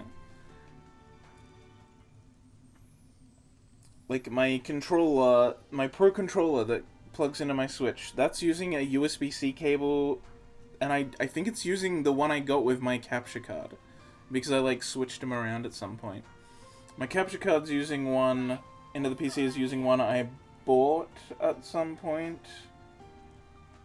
My phone is plugged in to the PC via that, and it's being plugged in by not the phone's USB charger, because that's charging my wireless earbuds. The phone's plugged in the computer via one that I got. That might be a Nintendo branded one actually that originally was for my Pro controller to plug in, but the Pro controller is using a different one now, I'm pretty sure. And then I think I got like 5 more fucking on a shelf somewhere. It's like so much easier when I can just be like, oh, USB-C, yeah, I got a bunch of them right here. Just use one of these. It doesn't fucking matter. When I move, I don't have to be like, okay, this. Or like I'm packing things, I don't have to be like, okay, this one's for this thing, and this wire's for this thing, and this wire's for this thing. I could just be like, yeah, just chuck them all in. It doesn't matter where they end up when they come out, they're all the same. It's like when we also fixed all the AV bullshit by just having HDMI. Just make everything USB-C, HDMI, a few other things, I guess. Like, I don't know, we don't even use like AV and shit now, because, or like DVI and all those ones, because they all just became HDMI. Just go with these standardized ones. I don't know why we have to... It's just annoying to deal with bullshit of proprietary wires and chargers and shit. Time for investigate origin. Friends come along. First need build methods of conveyance. No can get there otherwise.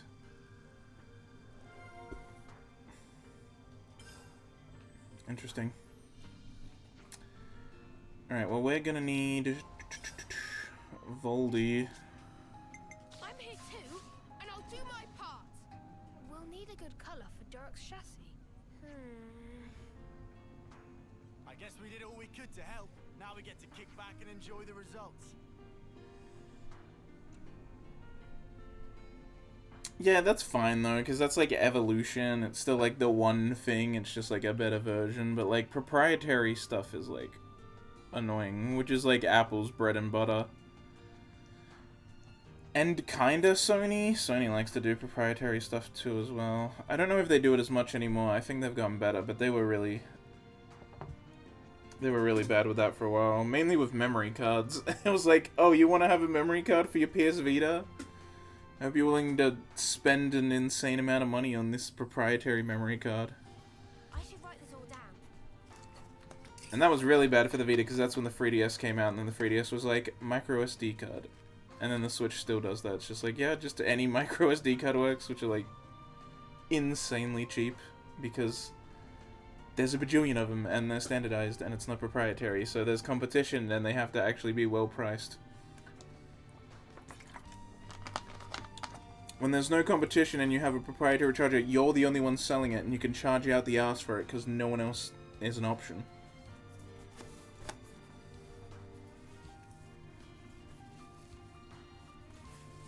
To be fair, there's usually bootleg options, but they're cheap as shit and break really quickly.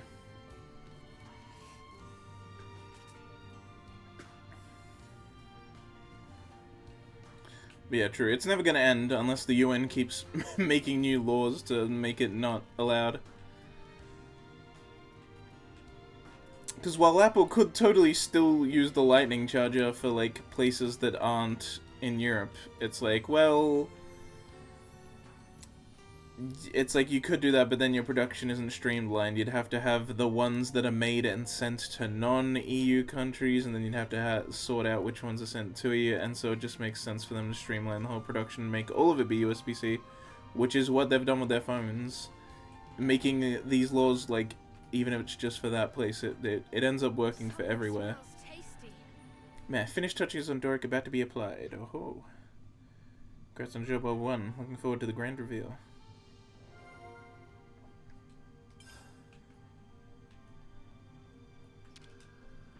What's up, Ven?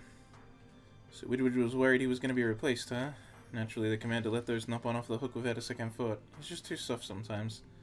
Already dreading what crazy idea would get into his head next. Yeah, you leave my man Widwidge alone, alright? Let's make the most of our break, guys. I think we need to discuss this. Valdi, mate, you look like the fairest that got the cream. That's because Doric is finally complete. What? Only just? I'm so pleased for you. Yep. Our Papa's going to orchestrate the grand unveiling. He's truly chuffed. We're gonna be there. You're gonna be there too, right? You help so much salvaging materials. Yeah, sure. Nice. Okay, he said the unveiling would take place in the Terra Wastelands. We'll be there. Can't wait to see Doric shutting his stuff out at last. Strutting his stuff at last. Blech. I can English. Let's be off.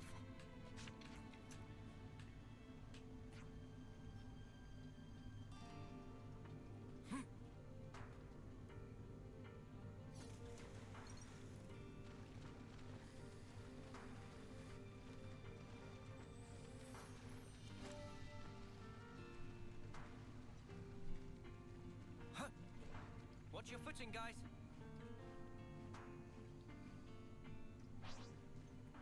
For some reason I remember that this was the quickest way to get there, but I might be remembering wrong. I just remember that there's like no good fast travel spot there. And that the closest one actually then has you have to like walk around a whole thing, and so that going this way is actually the fastest through the cave.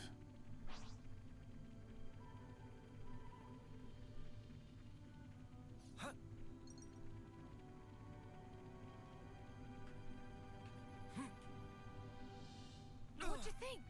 That awesome what? Oh, it's Sobble Boy. That white thing is Doric. Are you allowed to watch my stream? What if I swear?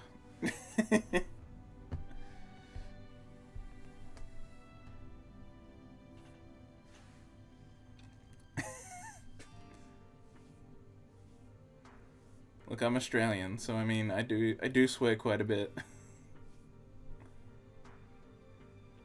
One time there was an American who was working at my workplace, and he was talking about it. It's crazy how much you guys swear. I'm like, really? And then he's like, yeah. He's like, I mean, he's like, it's not too much more in like casual senses, but we're at work and you guys just you swear like as much as I would expect in a casual situation. And I'm like, yeah, because the customers don't care either. We all swear just a ton. No one gives a shit. It was very funny. I was like, oh, that's real? And I was like, I thought, you know, I was like, surely the Americans swear just as much as we do. But no, apparently it is just us.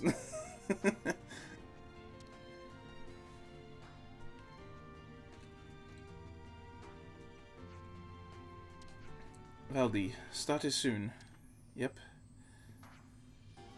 Good luck, Mecha Friend. What's Mecha Friend gotta do?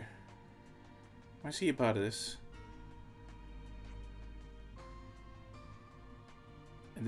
Fair enough. Thanks to everyone's hard work, Doric is complete at last. I want to thank you all for everything you've done. And I'm chuffed at how many friends I've made along the way.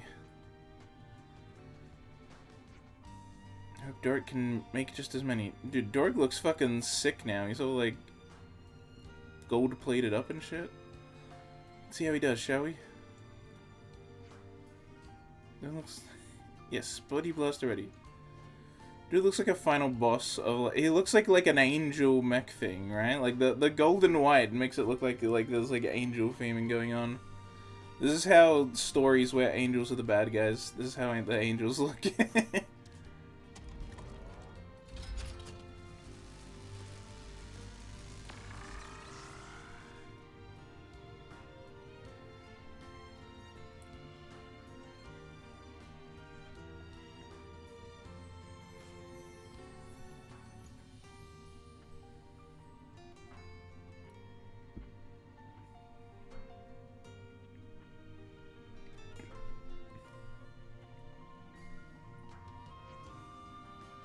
Wow. I think it worked. Oh, the music stopped. Are they gonna attack Doric?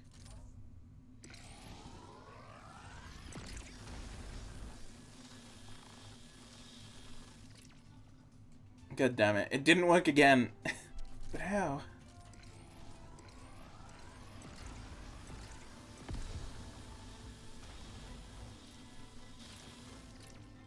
Is Doric out of control? Everyone evacuate.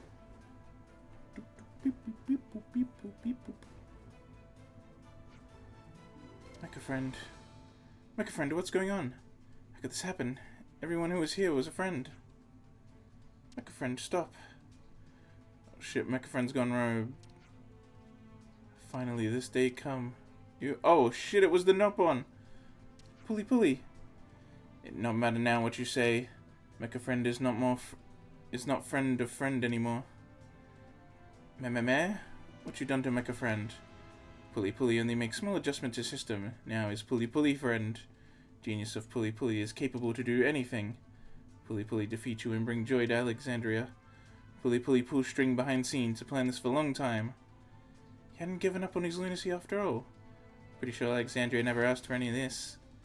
You lot cast Pulley Pulley aside and become such good friends of Alexandria. Even though Pulley Pulley works so hard. Pulley Pulley not let you get away with this. Only Pulley Pulley allowed to be friend of Alexandria.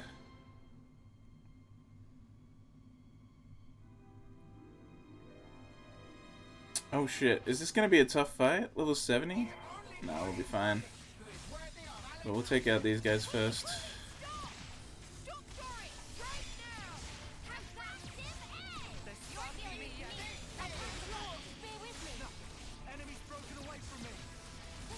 Oh, there's no overlap between the defense up and the regenerator. That's annoying.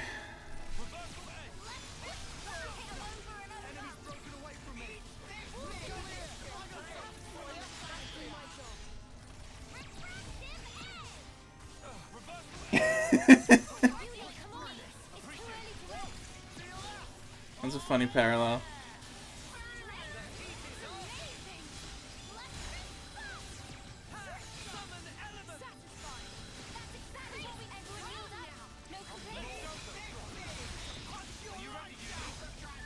Okay. Good. One down.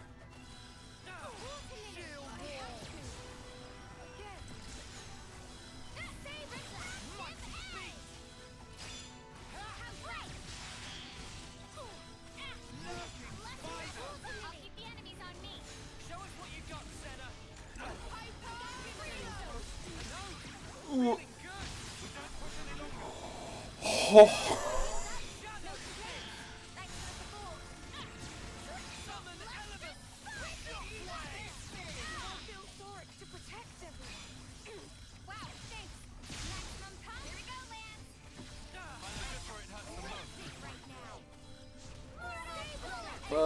That's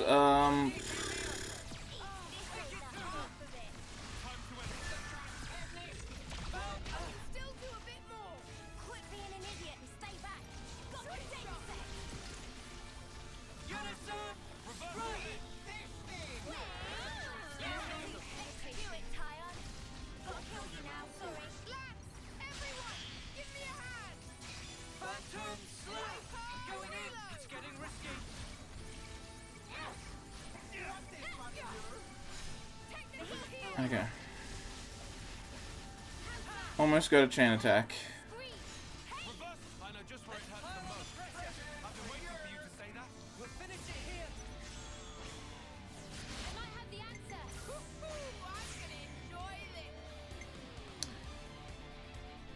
And choose an increased TP by 50 if the enemy is machine type. Yeah, yeah, yeah.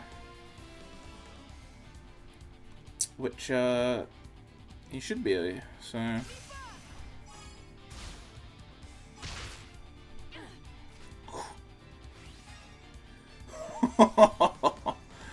I mean, only Uni would have died, but Jesus Christ, look at everyone's HP. That's pretty yikes. It's like Persona, but not turn-based. I've never seen a big game before. I've always wanted to play it though. I mean, it's, yeah. I guess that's a way to say it. I mean, it's not like Persona in most ways, to be honest. Since it's set in like a different... Well, I mean, it is set on Earth, kinda, sorta, but look, it's complicated. Earth was destroyed, and then the guy who destroyed Earth, half his body became the god of the New World, and that's only in 2. The New World is in 1, and then 2 is the New World in the Old World after it was destroyed. And then 3 is those two worlds combining into one. So it's kind of Earth, but also very much not Earth. The humans turn into cool superhero motor mecha things. The lore, yeah, the deep lore. Yeah, a guy wanted to become God, and he ended up causing the entire series to happen. He's dead now, though. He dies at the end of 1 and 2, because 1 and 2 happen at the same time.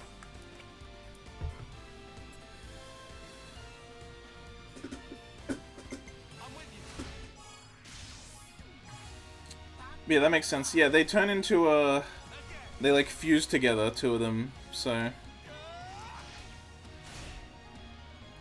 There's 6 party members, but then there's also 6 combinations, because who is leading the fusion changes how it looks. So each combination of the 2 party members fusing has one for if one person's leading and one for the other person leading. I did Tyon? Yippee!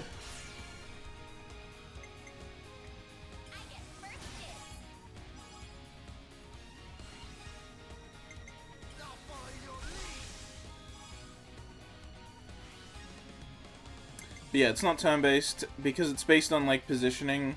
There's, like, let's see, is this... Yeah, see, at the bottom here, the quick draw, it says front attack up. That means that it just does more damage if you're attacking from the front. And then there's also ones... Is there a side one here? No, none of these ones. There's, like, yeah, there's, like, different damage... Different things do more, or they have extra effects if you, like, attack from the side or attack from the back. So you need to walk around, and you just do auto attacks while you wait for your arts to recharge, and then when they recharge you can then use them.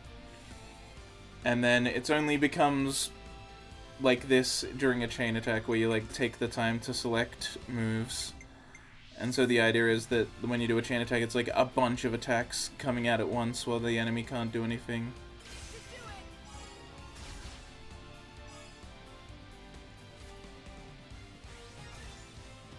Whew, beautiful. 200.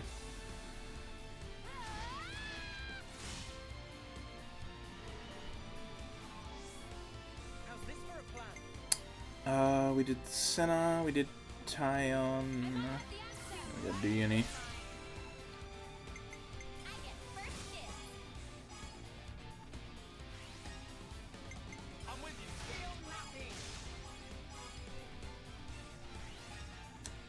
Michelle, let's use volley. 146.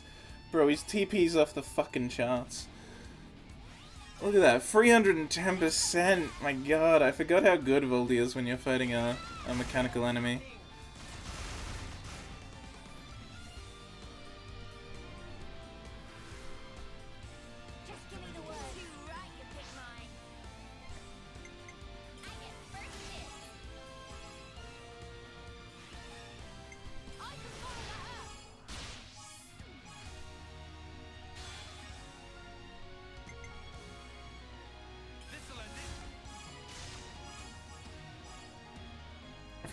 Yeah, it's like this. It's like a bunch of these moves to just happen in a very short instance.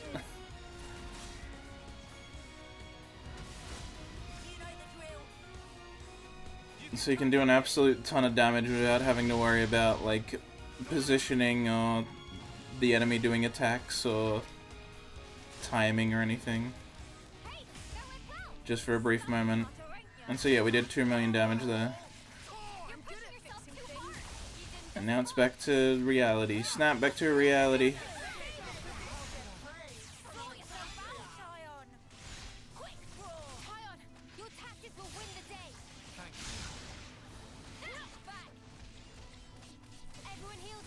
And yeah, there's also these circles, so positioning for these matters. Defense up, regenerate. And people can place other ones. Oh, this is bad, this is bad. Mio and Voldy. Me now as well. Mio! Get me up! Oh god.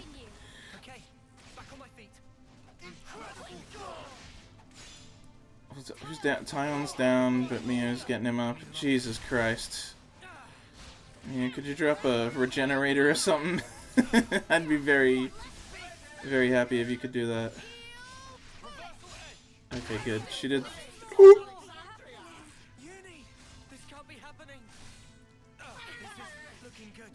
Oh, Len's good. I'm up just in time. Yeah, this is going terribly. We're in a real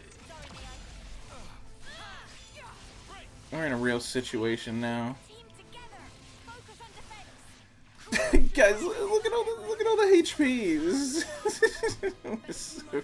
We're so screwed. We're so, oh god.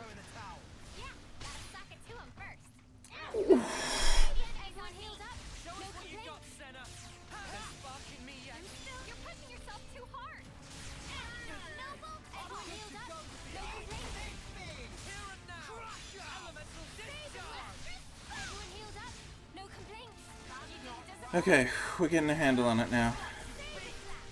Things have stabilized.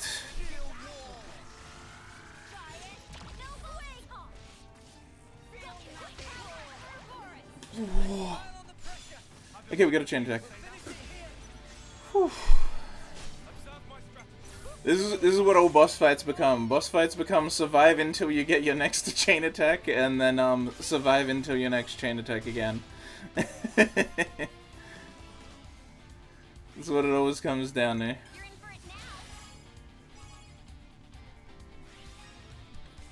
Although, actually, funny thing about this series, it has a ton of references to Christianity, like the Bible and all that stuff.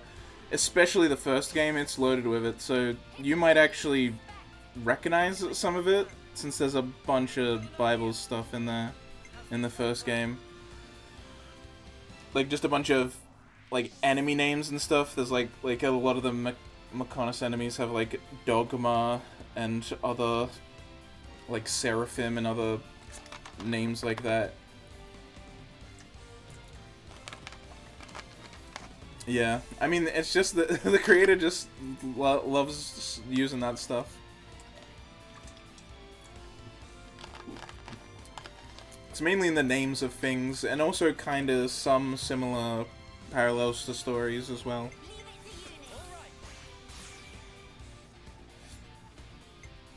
But that's a lot. I mean, that's so many Japanese RPGs do that, make reference to that kind of stuff. Because, I don't know, they just, like, think it's cool, while at the same time they, like, don't view it as much as a, like, religion. It's just, like, a cool mythos in their mind, because most people in Japan just aren't Christian or Catholic or anything that believes the Bible.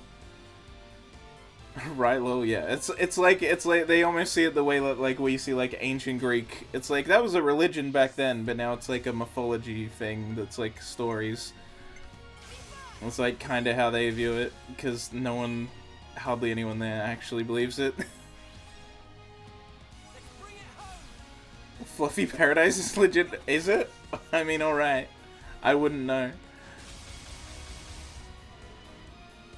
Yeah, there's a bunch of stuff like that in anime and JRPGs, especially JRPGs. But that's because all of them end with you killing God half the time, so.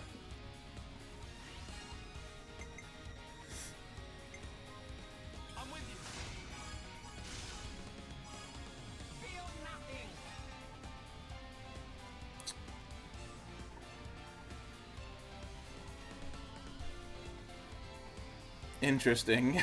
I hope they decide. I hope she decides they're not worth saving. That'd be based.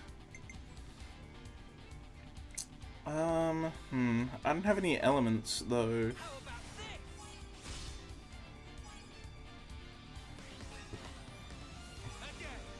I guess that kind of makes that melee class shit then in chain attacks. Because you have to build up elements. I guess actually I could build up elements and then go into the chain attack and then unleash them. That might actually be probably what you're meant to do.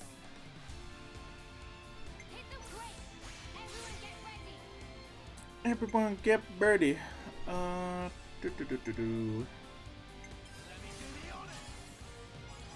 Can I be greedy? I want to be greedy. Let's try be greedy. Yeah, never punished.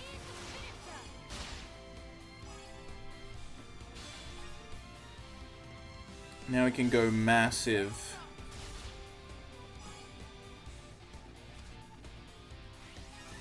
$305, let's go.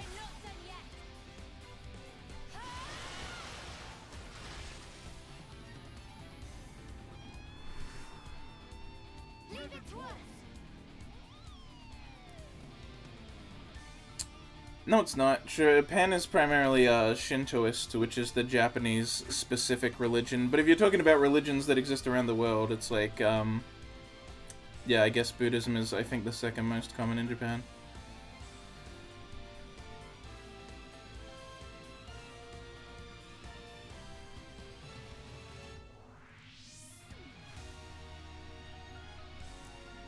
$130,000 members in Japan?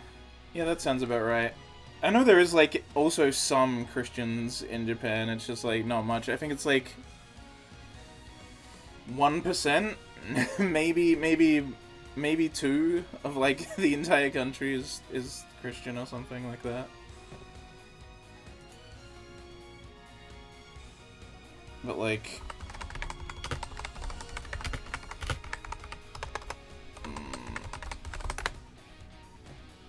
yeah, 70.5% Shinto, 67.2% Buddhism.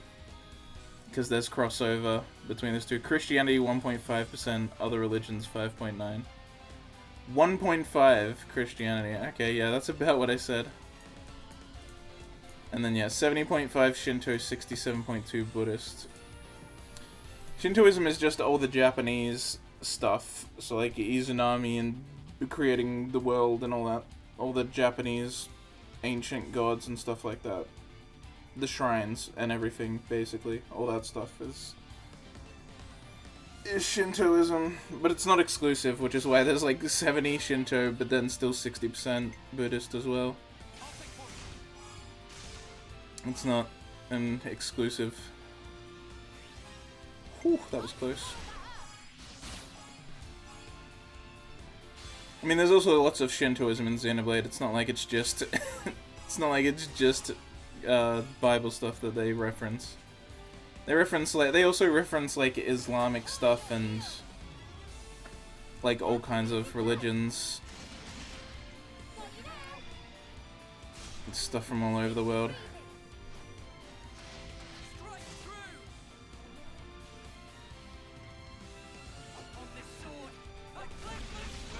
Oh, that's good damage.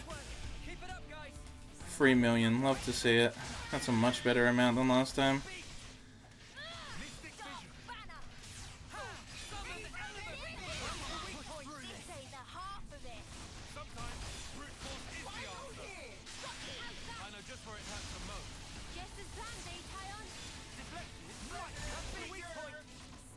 Oh no.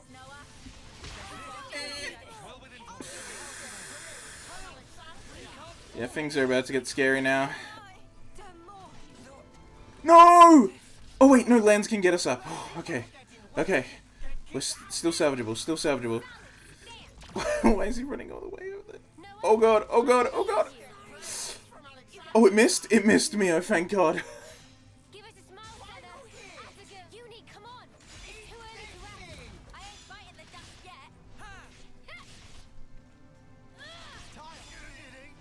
No Yippee. Sadly, there was no convenient Yippee. Oh! This ain't funny. You can keep going, can't you, Mio? Nice save, Lance. I appreciate it. Mio skips uni, comes right to Noah. Senna.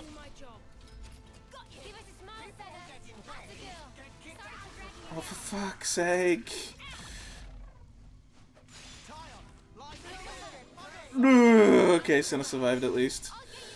That's something, I guess. No, Mio, fuck. Fuck.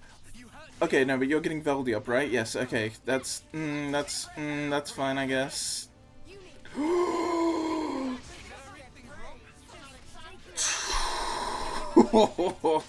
Lance is doing so much heavy lifting.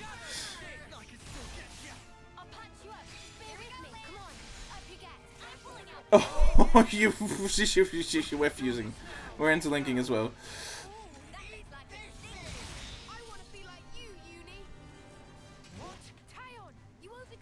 I need an update.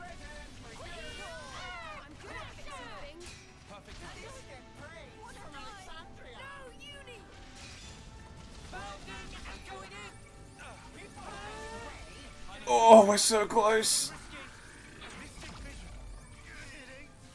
No, Lance is down. Who's up? Who's up? Valdi's up. Valdi's still hanging in. Yes. Yes. Okay. Oh. Come on, his health is so low. We got this. We got this. We got this. We're so back. We're so back. Oh. Yippee! It's Yippee time!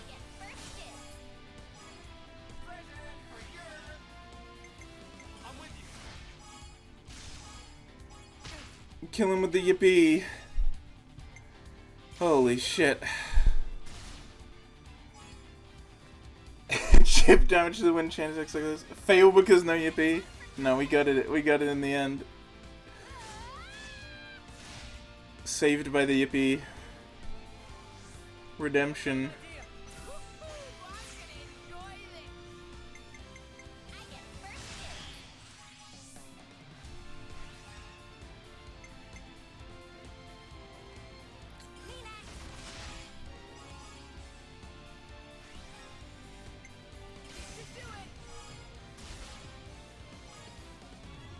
Dude actually had a sizable amount of HP left in retrospect. That was clutch though. That was terrifying. I got really scary there quite a few times. If I hadn't given Lance the memory circlet, we would have been dead.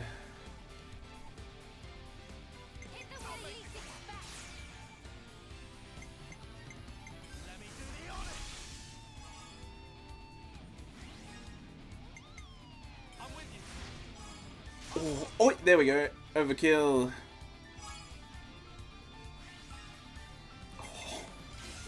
Well, that's fine. We'll just have Voldy take it to an insane extreme. At least now we get bonus XP.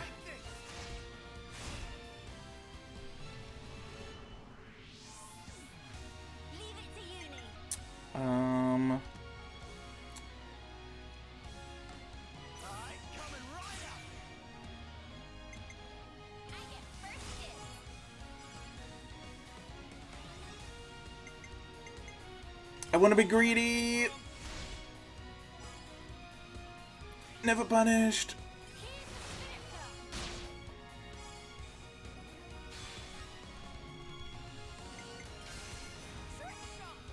And then just this because it's like ridiculous.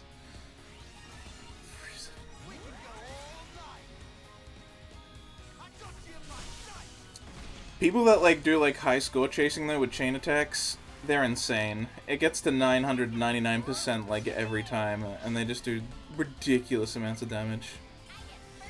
There's like a whole community of people that just chase high scores in chain attacks. And then there's also people that chase low scores in chain attacks.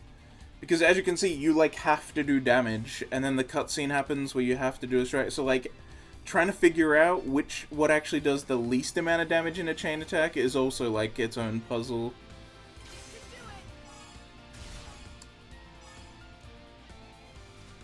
Since you can't just not do anything, you have to select attacks, you have to do something, you have to watch the cutscenes of them hitting. So you have to like get everyone to level 0 and like do a bunch of like buff or debuff things that don't directly do damage to try and do as little damage as possible. It's like also its own group of people that try to get it as low as they can. Just the other side of the coin.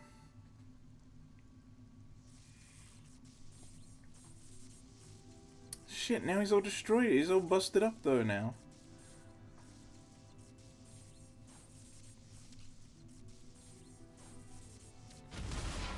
Oof. Oh, did Mecha Friend protect him?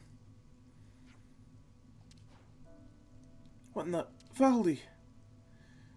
No, Mecha Friend! Not again. You okay? I think Mecha Friend protected him from the worst of the blast. But Mecha Friend doesn't look too good. Doric also entirely... Oh, Doric also entirely broken, yeah. Oh, you helped me so many times, Mecha Friend. So I won't let it end like this. I'll give you a hand. With Doric, too. Lance. Well, help too, Commander. Yeah, if we leave it to you, I'm sure it's just a matter of time before everything gets out of hand. Thanks, guys.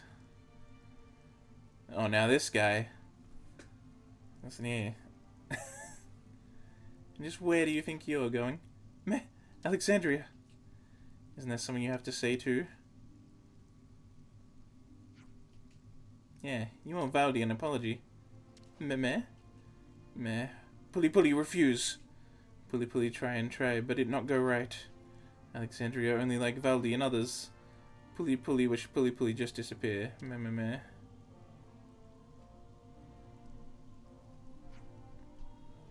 Hey, Pulley. You aren't hurt, are you? Meh? You only wanted to be friends with everyone, didn't you? But you can't do it that way. Someone could get hurt. What Valdi know? Pulley is nobody. That way nobody take notice of Pulley if Pulley not work hard. I took notice. Meh? I mean, your methods were not particularly great, but you're pretty good with Levinus. You're not a nobody. You're valuable. Time for bed. See you later. See you, Sobu. Thanks for stopping by. You're just your own worst enemy. Meh? But Pulley do only failures. Valdi not angry? I mess things up all the time. Look what happened this time. And I've broken Mecha Friend more times than I can count. But you know, failures comes with a whatever that was. I got to build Dark. I got to make a lot of friends. I can do a lot more than I could before, thanks to everyone's help. Have a good Google's Australian times of afternoon. Yeah. That's it. It's like 5:30. Oh Jesus, it's 5:30 already? Jeez. I can do a lot more than I could before, thanks to everyone's help. It's all connected to what's happened now. Failure teaches you things, so I don't want you to give up, Pulley. Valdi, let's try again. I want to build a world where people and Levinuses can live in harmony. But it'll take a long time if I try to do it alone. It'd be a lot easier if you'd help me out, would you? Good. Still plenty more I can do. With the rest of you helping, we can aim even higher. We can pierce the heavens! Okay, first order of business is fixing up Mecha Friend. Time to pick up all those parts, people.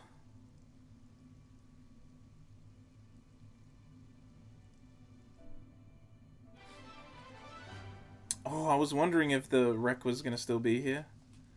I see some relations have changed. It is, and it even looks like it's dropped something. Isn't this valuable? We should take good care of that. Oh, it's an origin shard. Yo, was that? I've been to this location before. That origin shard was not there before. Does that mean you had? Interesting. Maybe like you have to beat this quest to even get all of them. Was it really not there before? Did I just never grab it and it was always in that spot? Or did it come out of Dork there? That'd be wild either way. So that's... yeah, that's done. Now, what do we have? Right, next is Miyabi! Yay! You get to do Miyabi's ascension now. I won't falter. Best girl. We can change this world. We can change the world. We can do it together, Miyabi. Just look. There's a trick to saving the world. You have to be my girlfriend. What? Gotta keep nice and limber.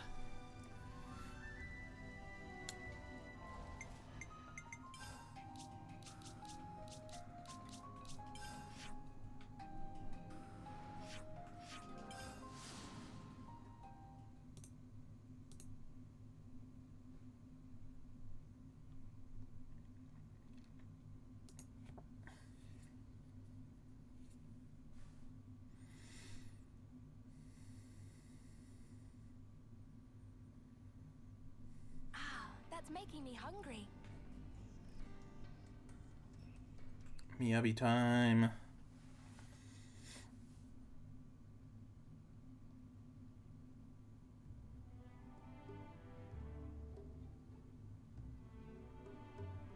It seems pretty lively over there. What's the occasion? There's supposed to be some kind of cooking contest. Maybe they're preparing for it. Someone say cooking contest? You think they'd let me participate? Huh? I didn't know you cooked lambs. Me? Nah. I'm all about the eating. Think of all that grub! Oh, maybe I should join too. Hey there, folks. Travis, Monica, we just heard about this cooking contest. Yeah? It's kind of a tradition around here. You know how the world is. Can't set foot outside without putting yourself in danger. People are going stir crazy, all shut up with nowhere to go. They need a bit of light entertainment to diffuse some of that stress. These concerts Why'd he say it like that? Kind of a regular thing. This seems like the perfect opportunity for you to join in. To sample the food? I'm afraid the judges are selected by majority vote. They've already been decided well in advance. That said, the winning dishes do get shared among the audience. They both look you'd up. like us to join as chefs? Yes! Count Manana in! Manana been champing at bit for cookery action! Yeah, this event's pretty much made for Manana. Word! Word. Could I join as well? I like your spirit. You're both very welcome. Looks like you'll have your work cut out for you, eh, boss? You said it, Travis. I'll let you prepare the Lucky Spice. Oh, crap. Not that stuff. There are no binding rules, no themes to follow. You're free to make whatever you like. But you are expected to bring your own ingredients. Once you have them, take them to Michiba at her canteen. She'll hold on to them for you. Hearing loud and clear. I'll see you at the contest then. Looking forward to it.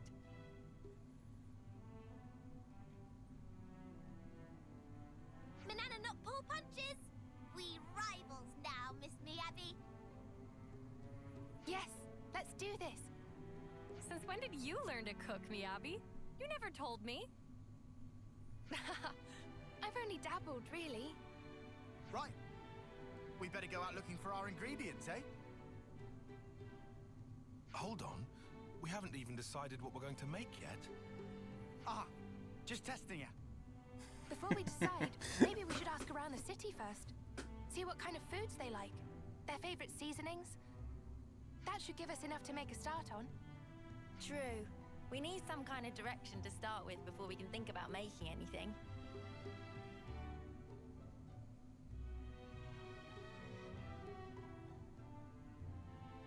Something on your mind, Mio? I was just thinking, it's unusual for Miyabi to voice her interest in something like this. Before, she'd always tried to avoid anything that involved competition. So this is kind of a surprise. Huh, I see. Well, all the more reason for us to cheer her on. Yeah.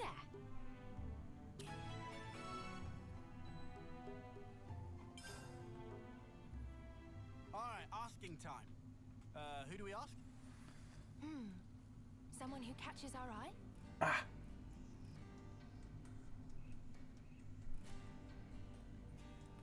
Oh. Oh my god, sorry, that was, oh my god. Oh, that was annoying me. So much. I think we'd be better off asking the folk at the canteen, no? They must know lots about the contest. Me? Cooking contest? Thought it almost slipped out of mind of Kubibi. Quickly. Must engorge on delicious dishes. You look like you're looking forward to this. Not look like, I am. Kubibi has high hopes for real deal meal to make peppers pop. So it's likely people want something with a bit of oomph, yeah? Unexpected dish is sure to take judges by wildfire. Fierce wave of emotion blaze through taste buds. Take them by surprise with a dish that leaves a powerful impression. It seems like a good direction to lean in. But whatever is presented it, Kubibi still perfectly happy as long as the meal is tasty. So you don't even care. Well, I do see where you're coming from.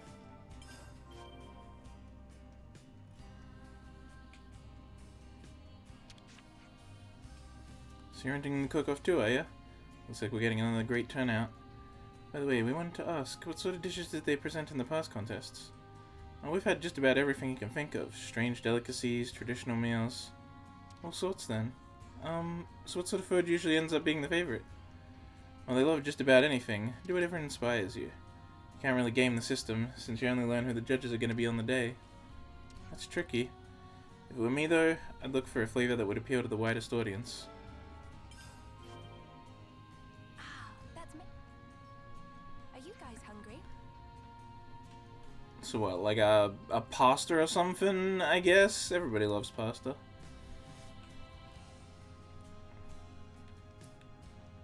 Italian food you can pretty much never go wrong with. Can we find out something from May? It's also pretty easy to cook. She gave me a nibble, dipped in chocolate sauce the other day. She gave me a nibble. Oh, the cooking contest. So it's that time already? Is it really as popular as they say? Yeah, it is. Not just because of the contest itself, but because everyone gets a bite of the winning dish. I reckon a lot of people are looking forward to that part. I know I am. But you know, I think I'd enjoy it more if it was something I could cook myself. The elves prepared nothing but the finest ingredients. Must be tough finding all that. Bakers you'd still make a delicious meal with perfectly ordinary stuff. Yeah, put in a little effort and you can make any tasty meal tasty.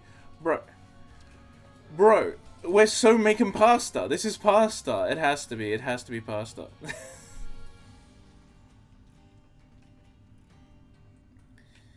It's easy. It's like as simple. It's not like a crazy complex dish. It's pretty cheap as well, the ingredients. They're common stuff. Anyone could make it. Just follow the recipe. Surely. Surely we're making pasta. Let's talk to Rosanna. People were saying she won the contest before. Also, I can totally see why why Gondor and Miyabi's quests don't, like, their ascension quests don't lead into other quests like a lot of other people's do. Like, this is just not, these are so, like, not what I'd expect for ascension quests for them. Like, the only thing, like, yeah, Miyabi's is a bit about, like, learning to take interest in her own things, the whole learning to live theme that's, like, throughout, but that's throughout the whole game with everyone. Like, that's not a Miyabi specific thing, really. Even though it plays a key part in Mio figuring that out. But, like, Gondor's is just really random, like, saving the children of a fucking giant Turkin, like, I never could have predicted that with 1,000 guesses. Are you taking part in the cooking contest as well? Look forward to seeing your entries. Yeah, we're gonna rinse this competition. About that, you wouldn't happen to know what kind of ingredients are popular around here, would you? Well, the city folk are quite partial to big hearty meals. You can't go wrong with that. Hearty, eh? Everyone's busy doing one thing or another. Perhaps that's why. We like our meals with punch and in large portions. Yes, I can definitely see that being popular. It's just my opinion, though. I can't speak for the whole city. But anyway, good luck. Bro, we're so making fucking pasta! Thanks, everyone. We've heard from lots of people now. Dude, this is it's just pasta. Go through it all then. I don't care what anyone fucking says. This is pasta. It's pasta. I refuse. Any other answer is wrong. It has to be pasta. It has to be. That ticks all the boxes.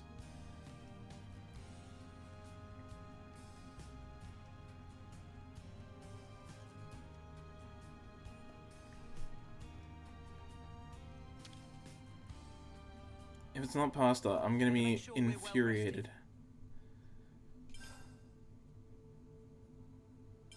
Where should I start? Everybody's super excited for this contest. Most likely they're excited about getting a taste of the winning meal. Hey Miyabi, can I ask you something? Sure. You didn't enter this contest just because you wanted to win, did you? No, I didn't. It's because I feel indebted to the people of the city. I wanted to take this opportunity to show them my appreciation. Oh, how sweet. That's just like you. Yeah, you haven't changed a bit. You've always been like this. Regardless of ulterior motive of Miyabi, Manana is in it to win it. Will not hesitate to clash with full force of Manana might. That's totally fine, Manana. Give it your all. Alright, let's go over what we've learned. From what we've heard, we should serve a huge portion of something with a flavor that packs a wallop. It seems that the presentation is also highly regarded, in addition to flavor. Something that will deliver an impact. An impact, huh? It's setting the bar pretty high. But others were saying they'd like homemade dishes, something they'd feel familiar with. Given that we don't know who the judges will be, it might be best to go for something neutral that everyone can enjoy. So doesn't that just mean that you'll enjoy pretty much whatever we throw at them? In that case, I think I know what might be good to try. Secret weapon of Manana will guarantee a surefire win. You're looking pretty confident there, love. That because Manana already thought up ultimate recipe of ultimate delicious. Current name of dish is closely guarded secret. Yes, you don't want to be telling your Exactly. Anticipation must be savored. Looks like you two have already got your entry sorted. Guess next up is getting the ingredients. What do you need for your dish, Manana? Manana will need a mottled marble, eris meat, killjoy curstrip meat, cozy roggle eggums, and lucky marum thick cuts. Eggums? Eggums! I love that. Huh? That's a pretty big deal is what I'm getting here. How about you, Miyabi? Sushi rice, refreshing pear hacks meat, glitter red. Is she gonna make sushi, though? And soy primo sauce? Oh, maybe it's like a ramen or something, then. They can probably ask the city folk to share some with us. Ramen might be also a safe bet, actually, for something everyone enjoys. I was gonna say, if they do sushi, that's totally a misread. Because while sushi is extremely popular and, like, generally agreed on as, like, one of the greatest foods in the world, there are also a lot of people that dislike it because they don't like raw fish and stuff like that. So, I mean, I love sushi. You'll never see me missing out on a chance to get sushi. There's a sushi place near my work. Every lunch break, I'm getting sushi. All right, like, but that's a misread if we're trying to go for something that literally everyone would enjoy. Because some people are idiots and don't understand the joys of sushi. So, it sounds like pretty average stuff. Yes, I'd really like to pair something that anyone can make using familiar ingredients. Yeah, you're totally winning people over that way. So who to start with? Let's do Miyabi's. It's our Ascension quest. We can start with Miyabi's. Thank you. Hope you find them without much trouble.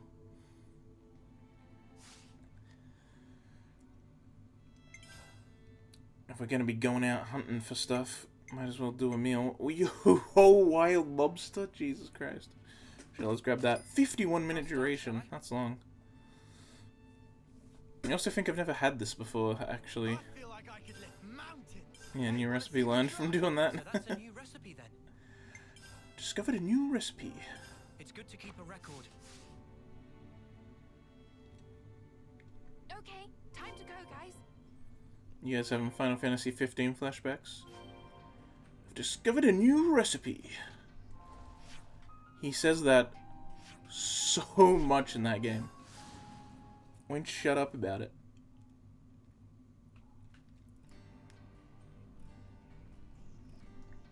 You want to talk about repeated voice lines? See, when Xenoblade does it, it's cool because I like Xenoblade.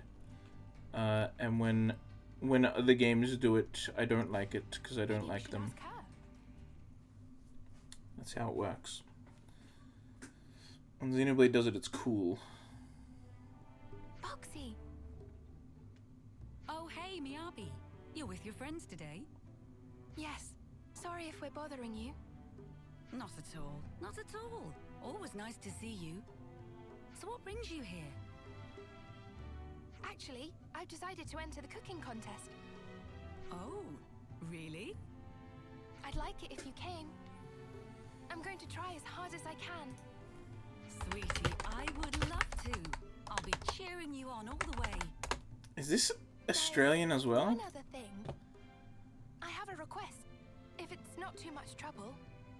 Tell me, anything I can do to help? Would you mind sharing some of your soy primo sauce? Your homemade recipe? My sauce is going to feature. This just keeps getting better and better. Please, take as much as you need. I'm sure it'll be enough, but if by any chance you run out, just swing by again.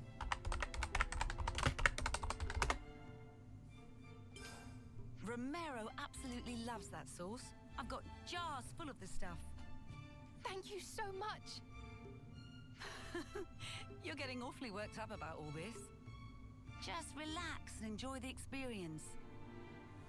Yes, Mom. Oh. Because she's a minor character, I can't find who her voice actor is at all. But she's like Australian, but she doesn't have... Oh, it's like a very light Australian accent. I see some relations have changed. Not nearly as thick as people like Monica and Gondor.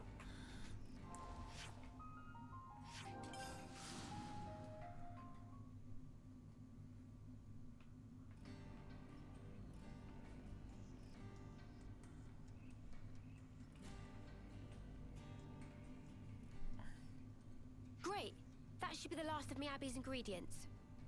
Yes, I think so. Thank you. We already had most of the stuff. What was on the list again? Was Mottle Marble Aries meat? Killjoy crusted meat? Cozy Rogel egg gems and lucky Oh, egg gems. I thought they were eggums. I'm gonna call them eggums still. But Manette have confidence. They'll always be Eggums to me. Oh, bro, we gotta go all over the world for these. We don't have any of them. Oh man, yeah, I guess it's because they're hyper rare ingredients. That's the whole point. Miyabi's gonna beat her because Miyabi's has heart, and Manana's trying to. She's being too try-hard, honestly. Manana's gonna lose because she's try-hard. She's forgetting what cooking's really about.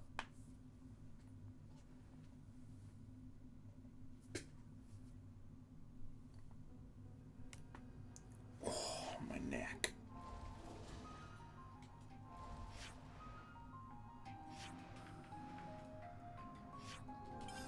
Ooh, a part of the map I've never been to.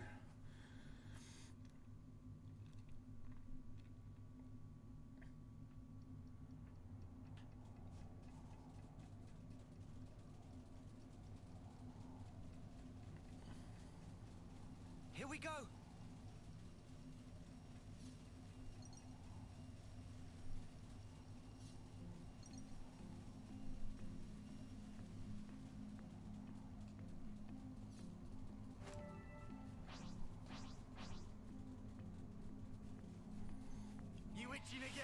Mara King Marin. It's not a unique enemy, but given that it has enragement, it's probably only here when you only here when you're doing the quest.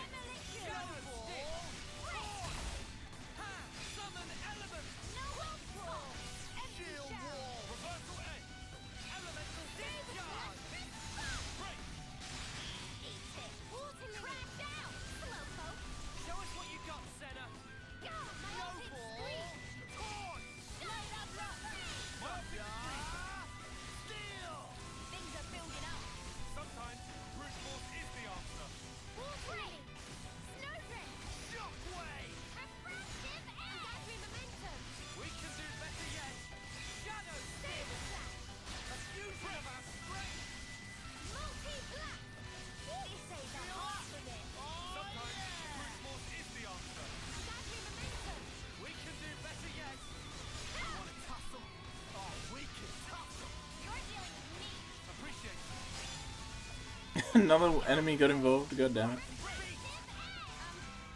Oh well, it's not like this fight's tough at all. I'm having an easy enough time of it.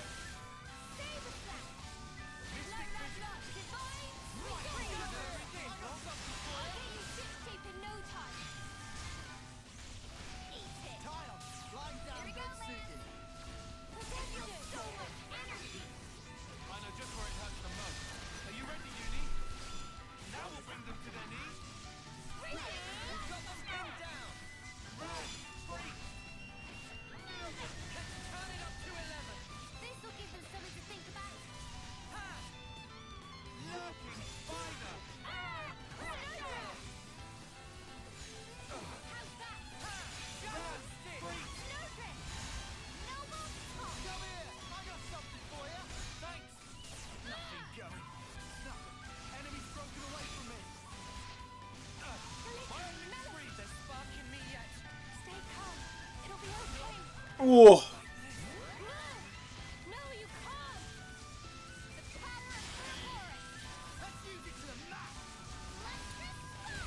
Yeah, we got chain attack, but yeah, it's basically over now.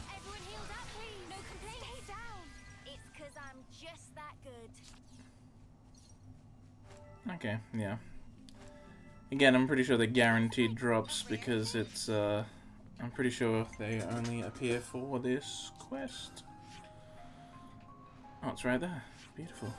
You beauty. You bloody beauty.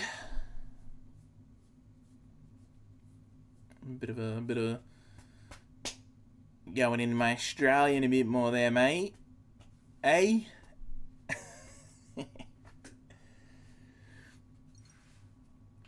You bloody cunts.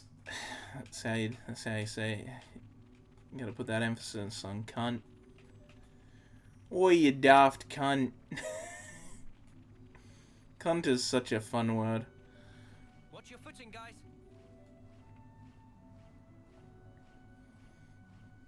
And then it's funny because then, like in the UK and America, it's seen as like the much. Bro, there's so many. What are they all doing here?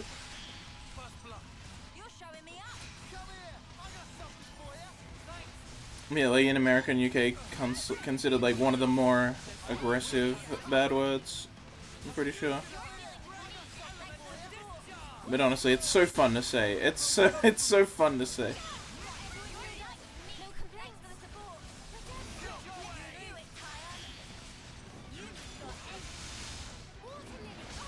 Whoa.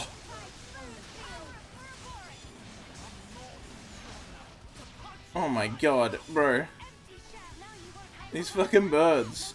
What one am I even fighting? This one?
No, this thing's dying quick, smart. Glad you could see us through that, lads. Yes, sir. I put my head down and pulled us through.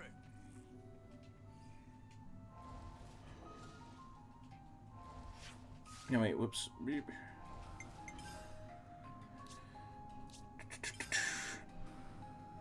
Where are we going? What island are we going to? This one? Fair enough. The Colony Moo Islands. This is where Colony Moo is, right? Pretty sure.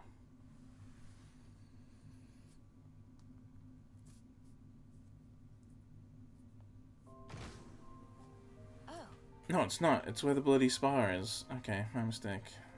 Complete opposite side of the map. Did I think I made that mistake earlier when we had to come to this area. I was like, oh yeah, it's over there, right? And I was at Colony Moo. I did it again. For some reason I weirdly get those two mixed up. When looking at the map, at least.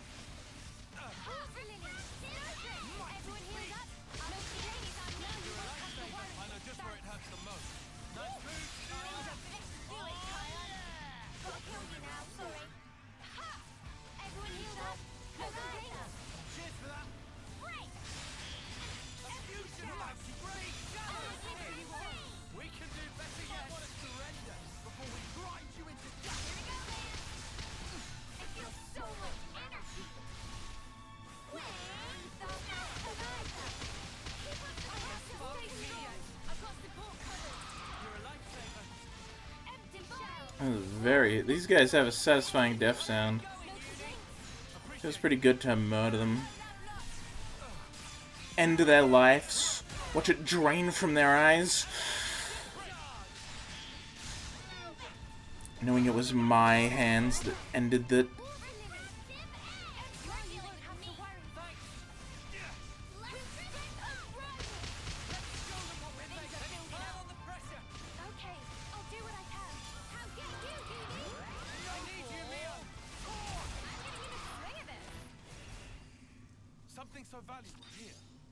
Alright, we just need the Model Marble Aerosmith.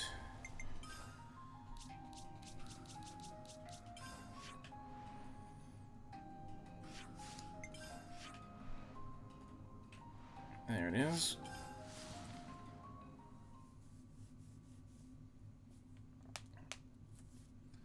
This is gonna be that real shit, isn't it? Getting marbled meat.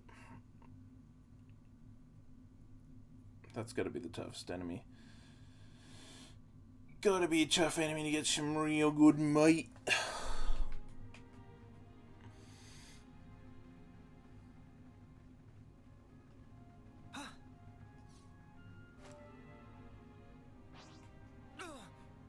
That smarts.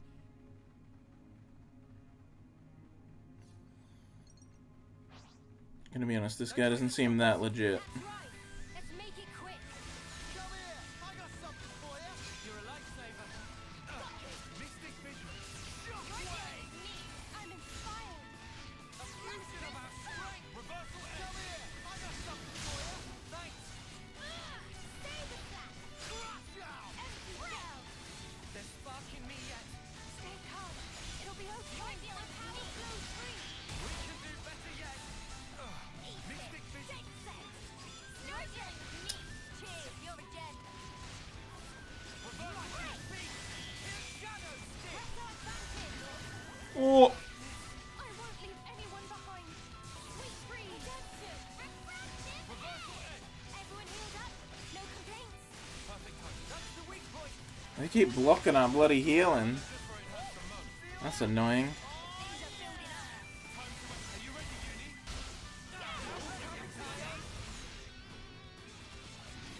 Meeting form. Elemental discharge. Battery momentum. We can do better yet. Freeze up. Shadow stick. Time to weigh out the big gun. Feeling that white hot passion. Lurking spider. Elemental discharge. No Good complaints. job, unit. You're a lifesaver. Sudden impact. Empty shell. That all went pretty good, eh, Tyon? It means there were no holes in my strategy. I just had the terrifying realization that there's probably a super boss that blocks healing like that, isn't there? Because, like, I was just I was just reminded of that mechanic just then, and I was like, we don't see that. Like, that only happened a couple times in the game. That's pretty rare. And then I was just thinking, and I'm like, wait a minute. There's gonna be a super boss that uses it, isn't there? Oh no. Oh no. There probably is. Oh god. Because the super bosses are fucked. At least they were in the first game. Like, the super bosses in 1 are ridiculous. The toughest one, the one that's like, it's like level 115, it's got spikes, it's got topple spikes, I think. Oh no, wait, or is that the one you want to keep toppled because it has normal spikes? No, it has insta-kill spikes, right, that's what it is. It has insta-kill spikes. So you have to get gems that have, like, insta-kill resistance, because insta-kill is, like... It's not that they actually insta-kill, it's that insta-kill is, like, a status almost that you can inflict on someone, and if it hits them, then they die, but it's, like, always a percentage chance, and so you need to get, like, insta-kill resistant gems so that the chance of the insta-kill working is lowered and shit. And then I think they got topple normal spikes or something like that. They still got spikes when they're toppled, if I remember correctly. Or maybe that was the second guy, the second strongest guy. The second strongest was the hardest when we played. Because the toughest one, we beat that, like, first or second try. But the second last one that you fight at the bottom of Valak Mountain, that one... Oh, we did so many attempts of that fight. That was a rough one. I love to go back, though. Sometimes when I'm feeling bad, I love to go back and I rewatch that VOD. That's probably the VOD of, like, my own VODs that I've rewatched the most, because I love to watch me win that fight and just, like, how happy I get. That's a moment I'm proud of. That was a big moment.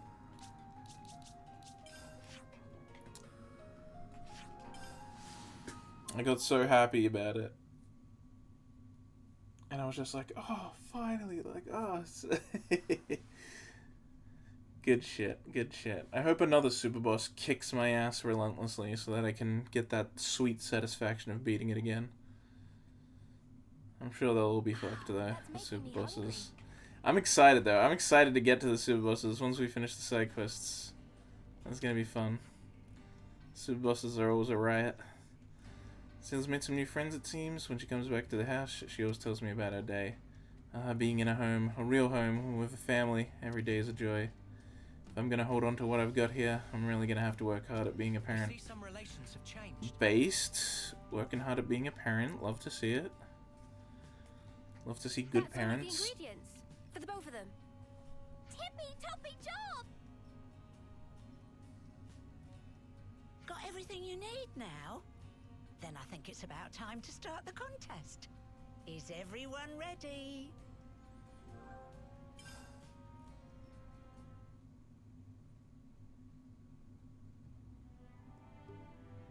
Looks like both the chefs and the judges are ready. Well, ladies and gents, it's time to start another annual cook-off.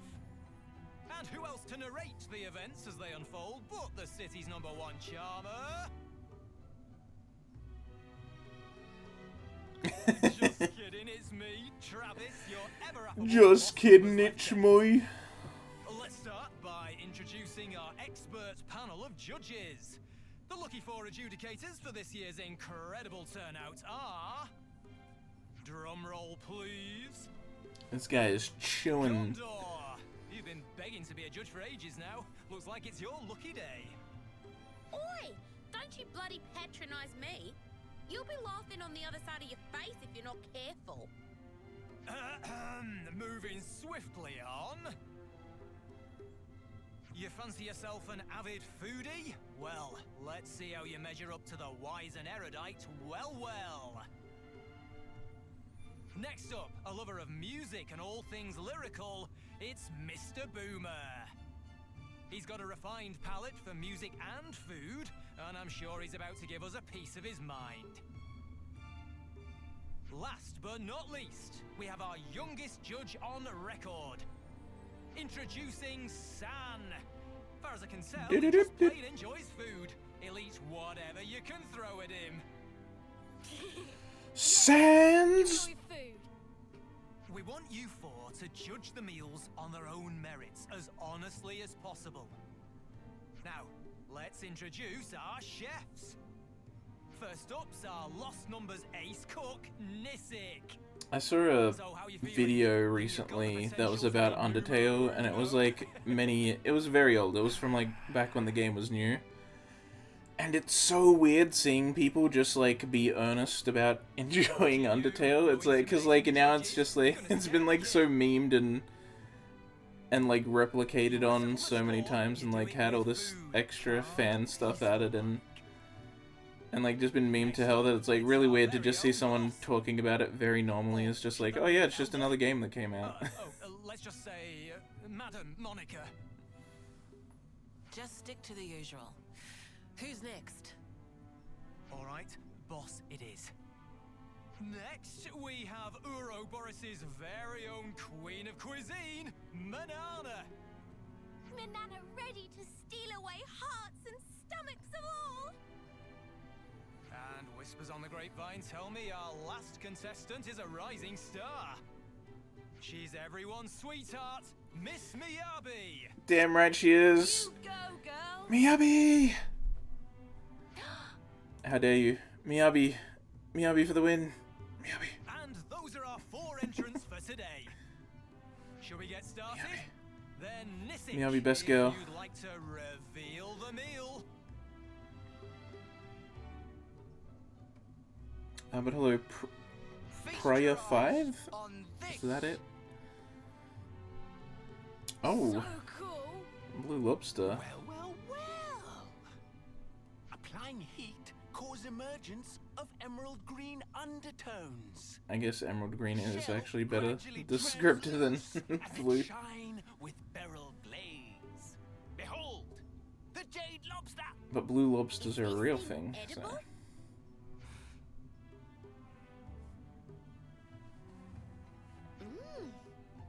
Hey, this is pretty tasty. And juicy. Contrary to expectation, taste, pop, and lock inside mouth. Big bang of umami fill entire taste buds.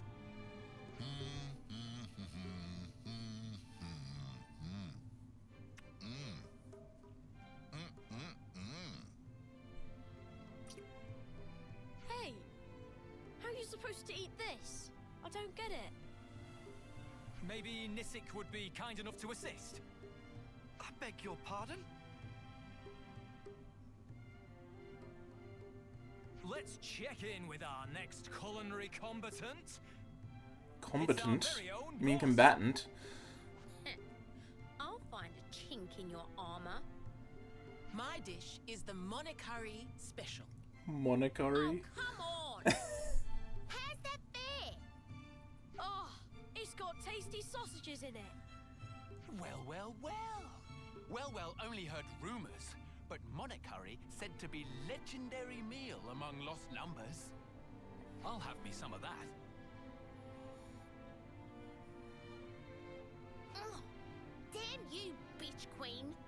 You got the spiciness spot on.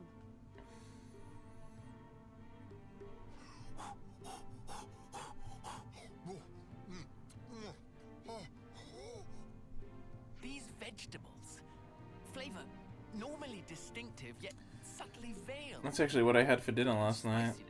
Perfectly compensate. I made a curry with sausages and rice.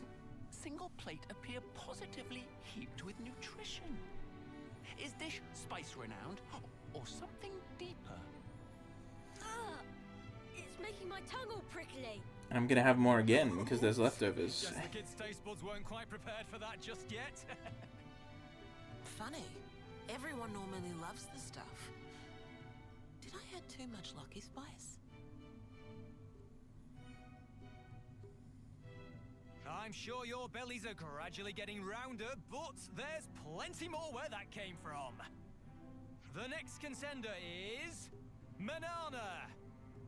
Finally! Time for big moment! Delicious dish of manana is... secret recipe of Nippon, passed down in greatest of stealthy, or rather, little spin on traditional version. Doodle noodles! Manana style! Prepare for taste beyond taste! That looks yummy! This is gonna be awesome! Whoa! That's gonna be a banger! Tears of well might form small pool. To think Noppon exists that could recreate recipe of legend. Really?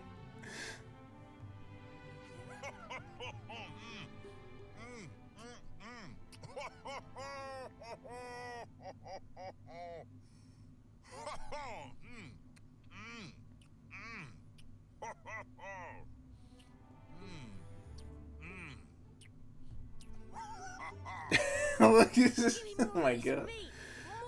Bro, that voice actor left nothing behind. He went all in. Dream of chance to eat perfect doodle noodles in lifetime. Taste is beyond compare. Such level of extravagant. Well, rocket into skies above. How the crap is this so good? I don't know what to say. Oh, the competition's fierce, but we've got one more dish lined up for you all. Alright, Miyabi, what'd you do? Take it away, Miyabi. Okay. Here's the meal I'll be presenting today.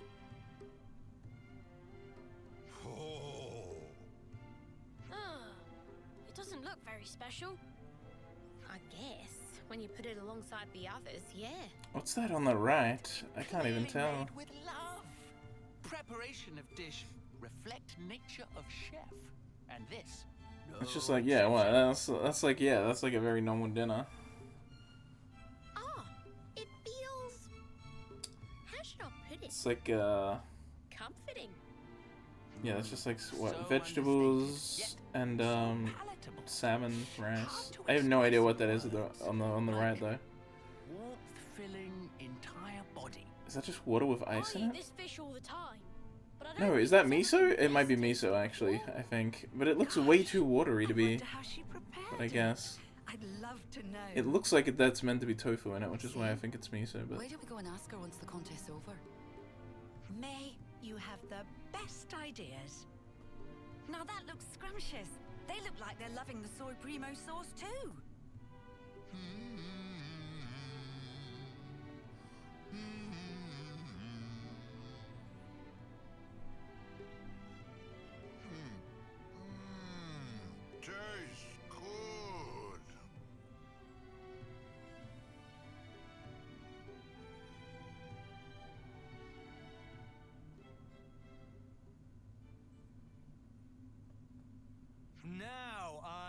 to break it to you folks, but it's time for the judges to make their decision.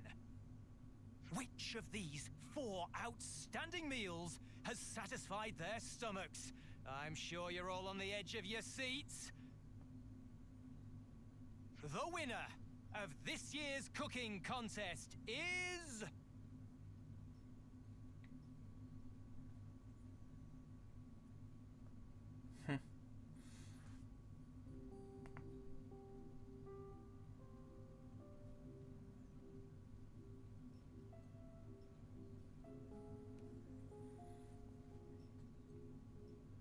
Are they not gonna tell us?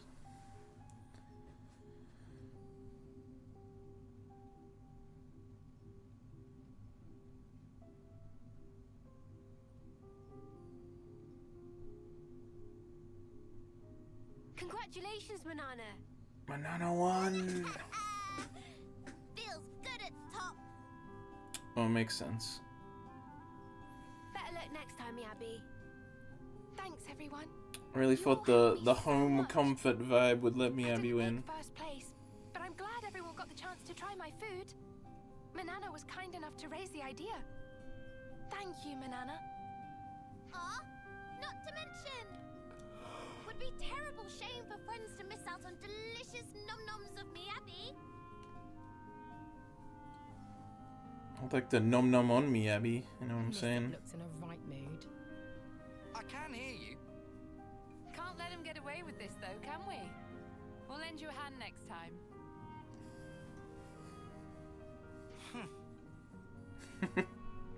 How'd you like the monokari, Gondor? Why are you asking me? Same as you always make it. The name's dumb, though. Can you come up with something better? You say that every time. I don't see the problem personally. I actually kind of like it. I'm not asking your opinion. I'm saying it's freaking embarrassing. I kind of like the name I've too, still though. got some left, Monokari. You want a bowl or not? Don't change the subject. And of course I want a bowl. That was cute. Oh, that contest was so much fun. Maximum agree. Plus was big learning experience.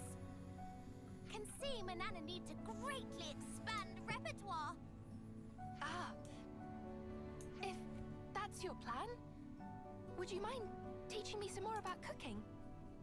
Mama? Even though Miyabi already plenty good at cooking. Oh, I'm honored that you'd say so.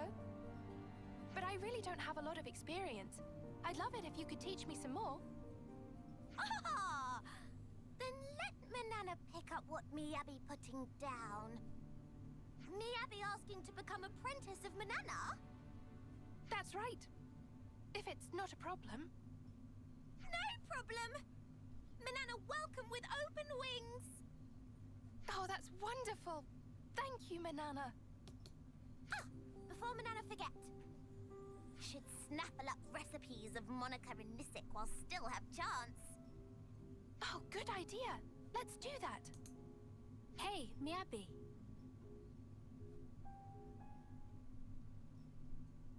You did great there. Your food was amazing.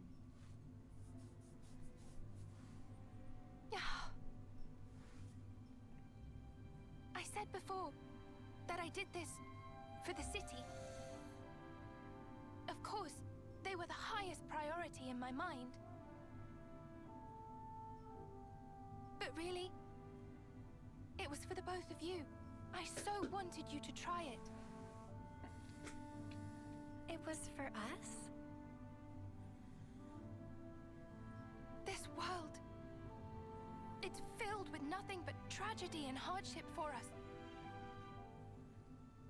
But now, after coming here, that feels like a distant dream.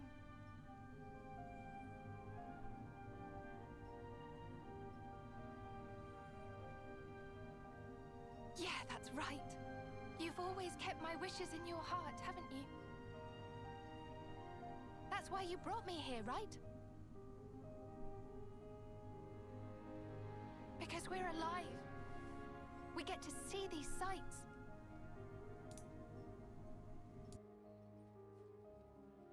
Thank you. No, Miyabi. Thank you.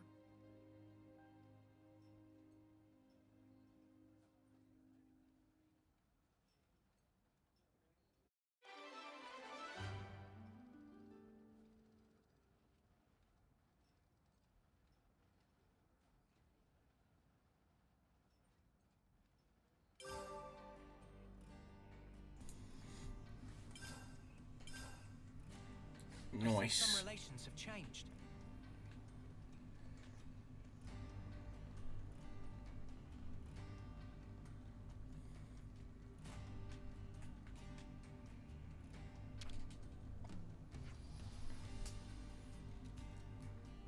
Another new alliance includes not only Agnes and Kevis, but the city as well. Such an amazing feat. Yes, this generation of Ouroboros rank proudly with the greatest of the founders, I believe. When it's the making of history like this, as long as one lives, one never ceases to encounter new wonders.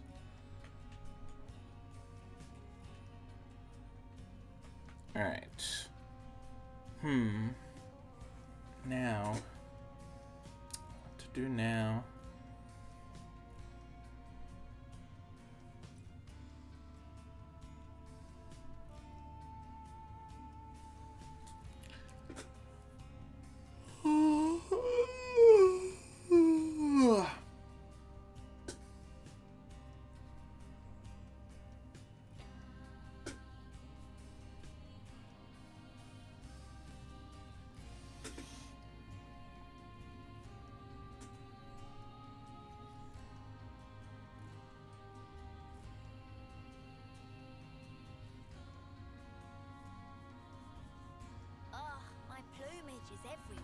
My plumage is everywhere. I'm just thinking if I want to end the stream now or do one more.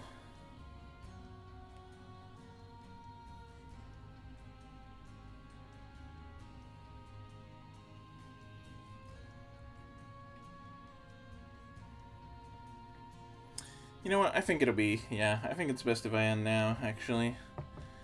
For the flow. I kind of didn't get to do a big long one, but that's because I got a bunch of other stuff to do. I'll be able to do longer streams once I finish logging. Andrew will know what this is about, logging the votes. Still got a bunch of those to do, so. Been chipping away at that with most of my free time that isn't streaming or work.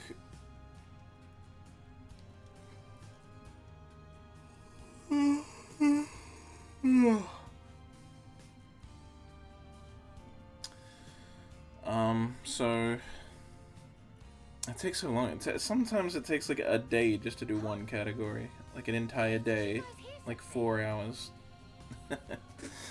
Or at least it did for the OPs and EDs. The other ones are easier. OPs, EDs take so long because I gotta fact check it. There's less consistency among the voting. I need to check each one. I need to put in the song's title, the artist, the show it's from, and all that. Like, it takes ages. And no one had a consensus on ED. Let me just say, ED was ridiculous. No one could agree on the best. At least with, like, OP, it's like, there was a lot more consensus there. So it wasn't like every single person had, like, 3 new ones that hadn't been entered yet, and I could just, like, when there's no new ones, I can just, yep, update the numbers, go on to the next person. Update the numbers, go on to the next person, go to the next. The genres are easier because once a handful of people have done it, it's like you've already got all the shows. You've got all the popular action shows, you know. Like with the action, it's like once Jujutsu Kaisen, Hell's Paradise, like Eminence, Attack on Titan. What else did well? I'm trying to remember what else did well. I don't know. Whatever else did well. Like, once they're entered, it's like, yeah, that's most of them. Mushoku was up there, kinda. It didn't do as well as those others, though. Oh, my plumage is everywhere.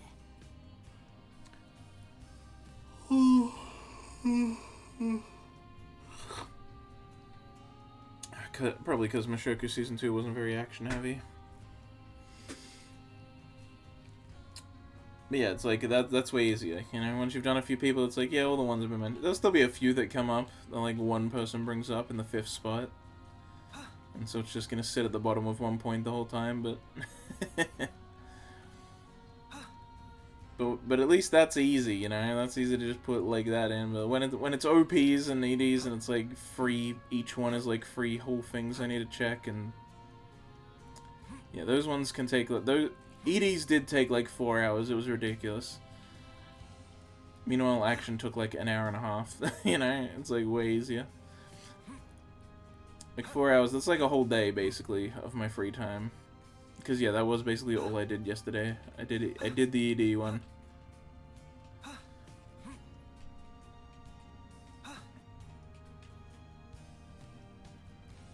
Anyway, yeah, I'll end stream. So hopefully I'll get the logging of those things done before too long, and then I'll have more time It's good to keep a record. To really go crazy with the streams for February, since I got so much free time in February.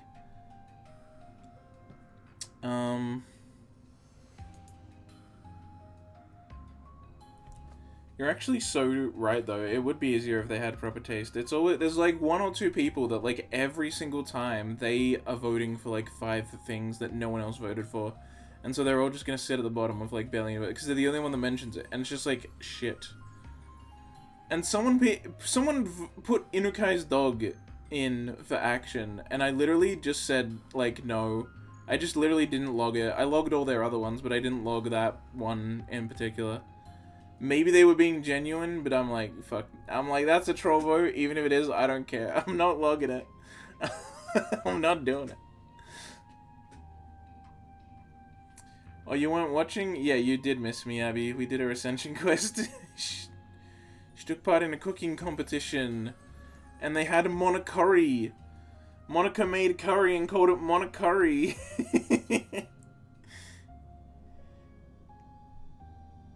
Was exploding. Fair enough.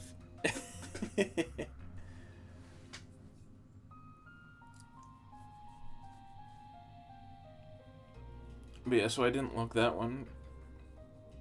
There were some people that just like broke the rules a few times. They put the, like one person, it was weird as well. One person they had, so like I say to put the English title, and if they put a Japanese title that's like kinda well known or like makes sense to also put, then I like keep it. Like if they put Tengoku for Heavenly Delusions, I allow it. If they put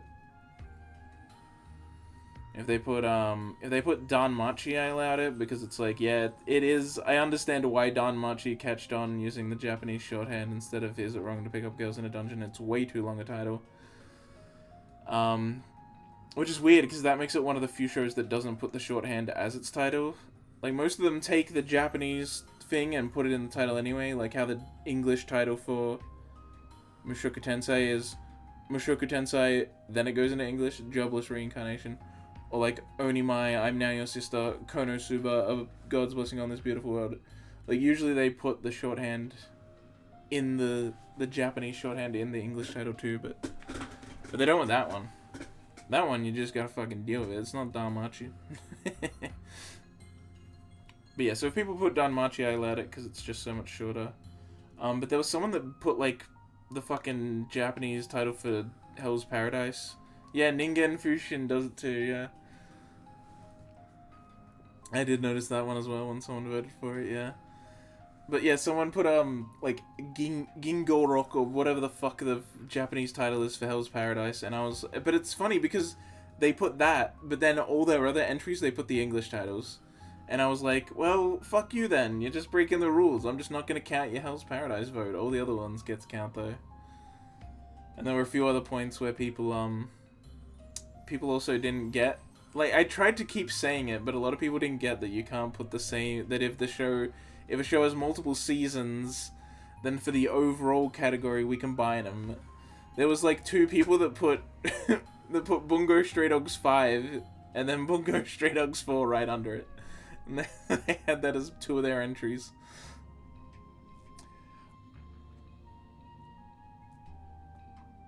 Yeah, so with Heavenly Delusions, I allowed it. That's why I said if people put Tengoku... It was the same on Disney Plus in Australia and other countries as well. They just used the JP title for that one. Which is why some people got mad at me about making the channel title be Heavenly Delusions. They're like, why are you calling it that? That's just a fan title. Like, none of the official sources actually call it that. And I was like, well, the official manga does. And then they're like, oh, does it? I didn't know that. It's like, you come at me, and I'm just like, I can disarm your entire argument with one response. Because people don't check shit. It's like someone as well, they came up to me, they're like, about it was in the Apothecary Diaries channel. They're like, where did the come from in the title?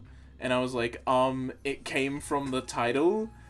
And then I sent them multiple fan websites that call it the Apothecary Diaries. I showed them all the official streaming sites calling it the Apothecary Diaries. I showed that all the official English manga releases and light novel releases call it the Apothecary Diaries. And like a few other instances as well. And sent them the screenshots, and they're like, oh, I never noticed that the was in the title. It's like, then what? What do you mean? These people just don't notice things, and then they yell at me about it. It's like... It's just so weird. But yeah. I'm both strict and not strict about when I don't log someone's vote. You know, I give some leniency, but I can only give so much. I can only give so much. It's more about vibe, you know? I can tell if they're like being lazy about it and just chucking it in there, or trying to do something for a weird reason instead of what a dumb thing to care about. It was very weird. Yeah, especially for that one. Like with the Tengoku thing, I can like kind of get why you might bring it up, but it's very strange to get weird about the being in the title of the Apothecary Diaries. Like even if it wasn't part of the title, what a weird thing to to like bring up at all. Where did the come from in the title? Where do you fucking think? It came from the title. This is so funny. So funny that I started looking stuff up. I'm like, I can't find a single instance of some place not using it. The fan wiki, fan translations, the Wikipedia, the official translations of the manga, like, all of them use it. I didn't see a single instance of someone not using the... Bro literally thought it was called Apothecary Diaries. Really? They do? That's the English title, though. Yeah, I was just saying earlier, but that's one where they put the Japanese title in the start of the English title, and then put the English title after it, as well. Like, that's the title. That's the official title. People get so weird with translations. They like to, like, not... They, like, don't want to admit that they're, like... That they also count as official. But it's, like, the translated... titles used in like songs put out on Apple Music and Spotify, and the translations put on streaming sites, and the translation of the printed media, like it's the actual title. I mean, it kind of is, but it's also not. Like, they're just wrong, because like the actual mentality is these are the official pieces. You just hate English and you just have a weird, it's weird misplaced Japanese supremacy that anime fans like to have, where they say the Japanese title because they're like, that makes it more legit. I'm a more legit anime fan if I say the Japanese title instead of the English title. It's just like weirdos like that. Let me bestow my great knowledge. It's funny though. It's like, let me just be wrong. Like, you're right calling it Mushoku Tensei Jobless Reincarnation. Like, that's the title. That is the English title.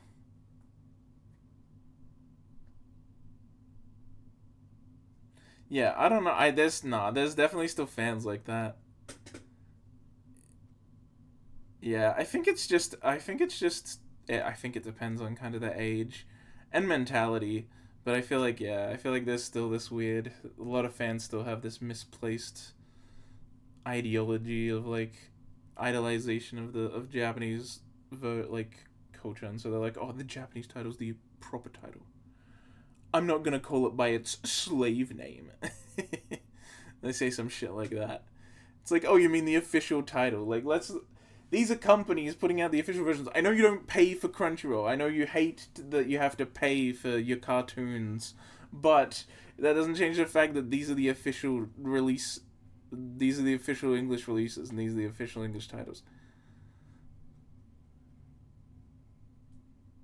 It's Shingeki no Kyojin. Yeah, oh god. There was someone that tweeted a great thing recently. I don't actually know what this thing's called in Japanese, so I'll have to look it up. Yeah. Someone was like, if you tell me your favorite anime is Kokaku Kidotai and I go home and look it up and it's Ghost in the Shell, then fuck you. It's like yeah, just call it Ghost in the Shell, dipshit. No one thinks you're cool by using the Japanese title.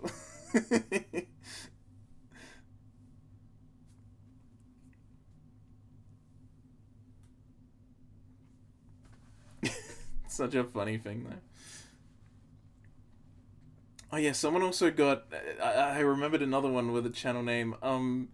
Undead Murder Farce. People got mad at me about that one.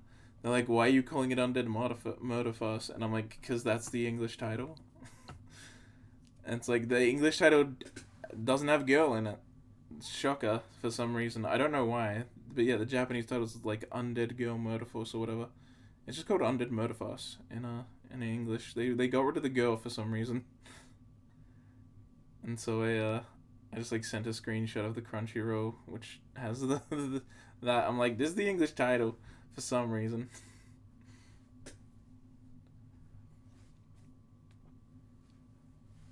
But that's another one where if people put Undead Girl Murder Farce, I'm not going to be like, that's the wrong title and not count it. I still count that, of course. Yeah, because sometimes it's weird. It's just like a small change like that. It's like the original title's in English, but also we're gonna remove one word for some reason. I don't know. Maybe they thought it would advertise better if like girl wasn't in the title, because some people are weird about that stuff. Maybe they wanted it to be clearer for the dumb anime fans that it's not a girly show or something. I don't know. That would be my only guess for why they'd change it. Like just some weird marketing thing.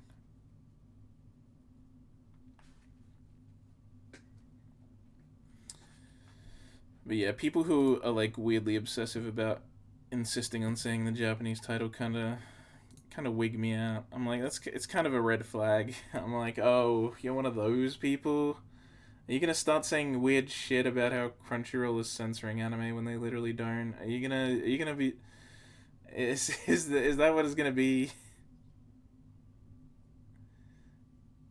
Yeah, that's what I'm thinking. Like, was it to try? Because it's like, yeah, like it's under the Murder Files. It's like more actiony, tense kind of show thing. Like I can imagine they were like, we got to make sure the right people are watching this, so they took girl out of the title.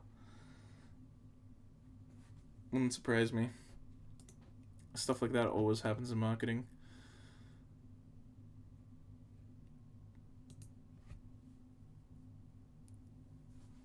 Like that one guy that came bursting into the Discord and was like, Crunchyroll censored Onimai. And it's like, no, Crunchyroll never changed the visuals. You can say they got the censored version, but in Onimai's case, so did literally every streaming service in the world that isn't based in Japan, so... As always, the studios censor it, and then you can get mad about them buying the censored version. But don't say they censored it, because they didn't do that part. They just got the censored version. And in Onimai's case, it wasn't even their fault, because everyone got forced given the censored version in that one. Same with like Tokyo Revengers. And so with those, yeah, and then it was so funny. He just like got really like crazy and insistent about a bunch of things and saying like, no, that doesn't happen. They definitely censored it and all this. And he's like, I know what I'm talking about because I talk with other people who have been watching anime for a long time. And I'm like, someone watching anime for a long time doesn't make them an expert. It's like that guy that said, I'm a whole content creator, so I know what I'm talking about. It's like, okay, being a content creator doesn't make you an authority. Just like how someone having watched anime for a long time doesn't make them an authority either. They can still just say dumb shit and not do their research. But Reddit, it wasn't even Reddit. It was 4chan. I was because he said that he's like, I talk with people who know what they're talking about because they've been watching anime for a long time. And then I was like, you one time mentioned being from 4chan, so I don't know if I'd trust your sources, bro. And then he's like, yeah, it is 4chan. And then and then me and Seismic and I think like TBS and a few other people just suddenly were like, oh, there it is, there it is. He discredited his entire opinion. Let's go. It was very funny. Because he also said, when I brought up that, like, a big reason why Japanese studios may not want to give an uncensored version of Crunchyroll is because a VPN. Like, a VPN and a Crunchyroll sub is a lot cheaper than buying a Blu-ray, you know, an uncensored Blu-ray. And he was like... And I'm like, so they'd have to pay more to, like, cover that up. Like, I don't even want to think about how much High Dive paid for Gushing. It was probably ridiculous to buy this uncensored version. Probably cost way more money. But it was funny because I said that, and then he's like, Japanese people don't know how to use VNs. It's like, what? What is this? What is this? What is this? What? It's like a weird, like, it's like so weird. It's like he's in one sentence idolizing the Japanese, and then in another he's like, no, none of them know how to use VPNs. It's like, what are you talking about? Everyone knows how to fucking use VPNs. They still use fax machine. Well, he said, oh, desktop PCs aren't as common in Japan. They use their phones. Everyone just uses their phones, so they don't have VPNs there. And I'm like, there are VPNs on phones. What is this? Like, it's like, holy shit. This guy is so uninformed on the topic. First of all, people have computers and tablets and laptops in Japan as well. And also, VPNs exist on phones. VPNs exist on phones. Have you not seen any of the ads for NordVPN or ExpressVPN or Surfshark by every YouTuber in existence? They always show the little visual that it exists on multiple platforms, including phones. You can get VPNs on phones. You can get free ones on phones too. You just go into the app and turn it on and then go out of the app and it stays running in the background to keep you in the VPN. Like, they work on phones. So funny. The way he said it, Japanese don't know how to use VPNs. In Japan, your phone is your PC, so they can't have VPNs. VPNs exist on phones. Oh, it was so ridiculous. It was so ridiculous. It's like, how can you be wrong in... It's like every single sentence he said was wrong. I was like, you haven't said a single correct thing this entire time. Just wrong after wrong after wrong. Like, so misguided. So misguided. And then he tried to say that 4chan isn't an echo chamber, which was very funny. Because, like, you know, people like those 4chan people and, like, kind of right people, they like to, like, say, like, oh, you know, you're a snowflake, you're this and that. And then they get, like, really upset about the slightest thing, like a small thing. And it's like, you're being super fragile right now. You're being a snowflake as well. Like, they do the same thing, but it's like, no, when I do it, it's okay. And so he was like, oh, this is why I hate Discord. It's full of a bunch of, you know, assholes and all that. And then he's like, at least on 4chan, like, everyone agrees with me, is basically what he said. He's like, everyone on 4chan has the same kind of mindset. I'm glad that, like, that it's not friendly to new users, because I wouldn't want more people to join it. And I'm like, so you want it to continue to be an echo chamber where everyone agrees with each other? And then he's like, 4chan and echo chamber? Pff, you don't know anything about the site if you think that. And I'm like, you literally just said you like that people with different opinions don't join the site. And then he's like, whatever, Discord's dumb. And then he left the server. And I was like, this bro came into Discord, everyone disagreed with him, and he's like, this is why I like 4chan, people don't disagree with me there. I can be as wrong as I want, and everyone will tell me I'm right over on 4chan. And then I'm like, oh, so you want an echo chamber? And then he's like, no, alright, see you guys, I'm going back to my echo chamber now. Every grouping is an echo chamber? I mean, to an extent, but you can definitely be less echo chambery and more echo chambery. Which is why I like when I see discussion on the Discord where people disagree, as long as they're not being assholes about it. And I'm like, oh, good. I'm like, there's still people here that, like, not everyone's just got the same thoughts on things. It's good.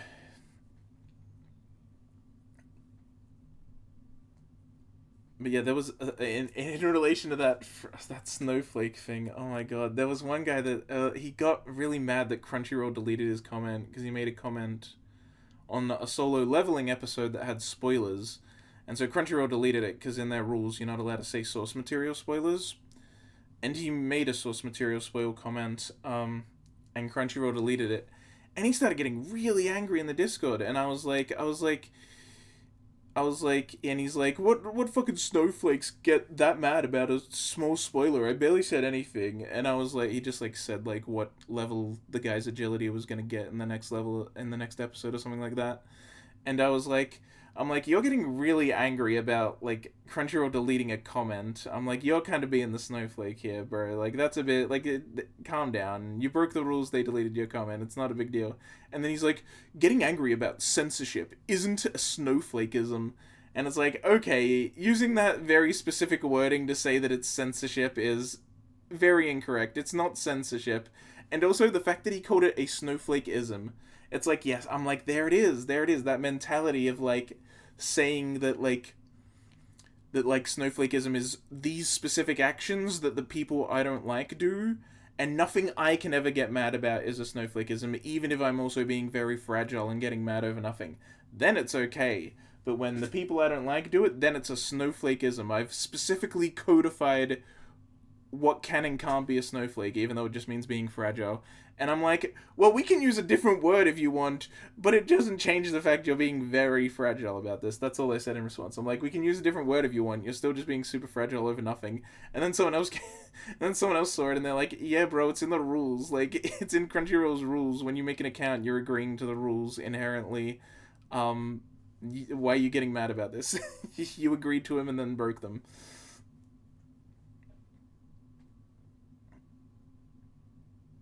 That's why I hate. Yeah, I don't tend to stop conversations that are. I don't know about a bit, because even if it's not heated, it's fine. But like, sometimes I just let it go. Sometimes I enjoy it. Sometimes I'm part of it, and then it gets really toxic. And I don't stop it then because I'm a part of it, and so I don't fully realize that it's getting a bit out of hand. But yeah, if it gets out of hand, I do try to stop it. It depends how bad it gets. Because sometimes it just evolves into nonsense. And I'm like, alright, you guys need to... This is too much. You guys are just insulting each other now. You're not even having a discussion anymore.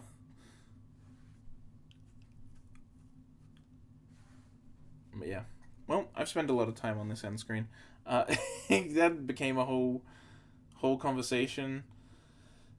There you go.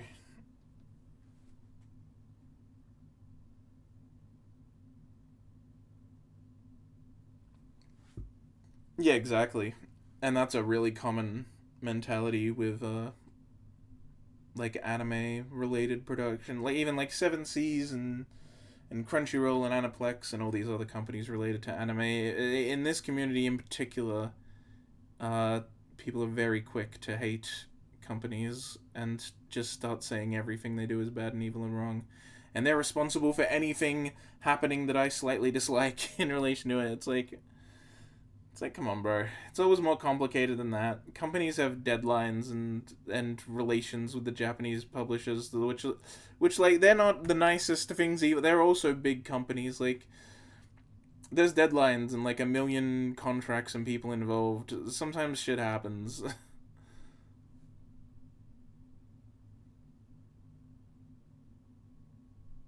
Yeah, exactly. Like, you broke the rules, you spoiled something, that's against the rules. You agreed to the rules when you made your account, so they're allowed to delete your comment. Like, you should have expected that. That's the normal thing to happen. And then he's like, God, it was just a light spoiler. These people are snowflake. I bet my fucking ass if he saw that spoiler commented by someone else, and it wasn't something where he had read the source material, he'd be so pissed off. Oh, someone spoiled something. But then when he's the one doing it, he's like, well, I wanted to make the comment, so now it's okay. Now it's okay. I just made a little spoiler. Why are they deleting my comment? It's always the same shit. Like that one guy in the Discord who got really mad when he made a spoiler. He made a spoiler comment. I told him to spoiler tag it. And he's like, man, you guys are really strict with spoilers. And then another time, I told someone else to spoiler tag someone, and they're like, "Oh, really? Is it really a spoiler?" And then he came in and he was like, "Look, man, I've just learned that with this server, they're way too strict about spoilers." And then, like, a few days later, someone posted a spoiler, and then he's like, "Why the fuck is everyone talking about the show? I haven't seen it yet. Why are you all spoiling it?" Even though it was spoil tag, he's like, "What if I accidentally click one of them? It's so annoying seeing all these black bars everywhere." And then he's like, "I wish you guys would just make a different channel to talk about it there." And then he's like, "Why do I even have to see this? What if I accidentally spoil myself?" It's like, one day, when it's him that I'm telling needs to spoil tag something, he's like, "Man, this server's so strict." Then when everyone else is just following the rules, he's like, "Man, this server isn't strict enough. What if I get spoiled?" It's like, Jesus Christ, bro. You pick a lane. You just want to be mad at the Discord. I get it, but, like, come on. So many black bars. Yeah, he's like, "What if I accidentally click one?" It was so funny. I'm like, just don't? Is it really that easy? Oh, but he was so mad about it. He's like, "You can just make it a channel, just make a full channel for it." It was Black Mirror. I'm like, bro, no one's gonna be talking about this show in a few days. It all gets dropped at once. It's like 4 episodes a season. Like, no one's gonna be talking about it after a few days. So just, we're not making an entire channel in an anime server for Black Mirror.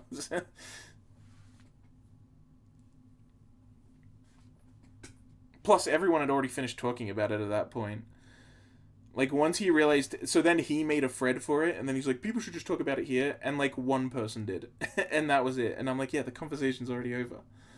It's done, bro. But yeah, he was very not happy. He was not happy that he had to cover spoilers, but everyone else doesn't cover spoils enough for him, I guess. I don't know. It makes no sense. There's no logic to it. There's no logic to that kind of behavior. Just wants to be mad all the time.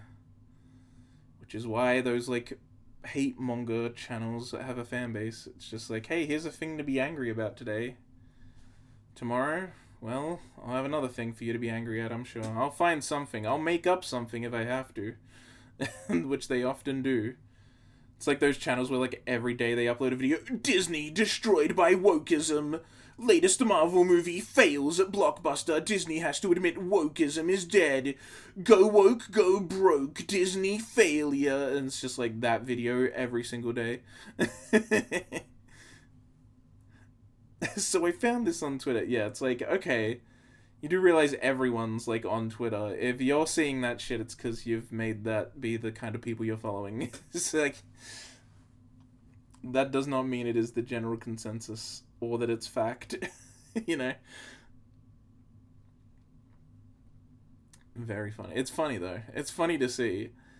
It mostly makes my eye rolls, because then I see people... There's one Discord server I'm in where this one guy keeps posting those kind of videos, and then there's one other guy that responds to him, like, seriously, and so every time I see it, it's very funny. I just roll my eyes, and he's like, "It's so true, though." Like, and it's just I'm like, every movie company failed last year, and it's because they made bad movies. It's not because they made woke movies. It's because they're just bad. Like, no one can just accept that sometimes things are bad. Like, things can just be bad. We can just say, "Hey, this thing was bad."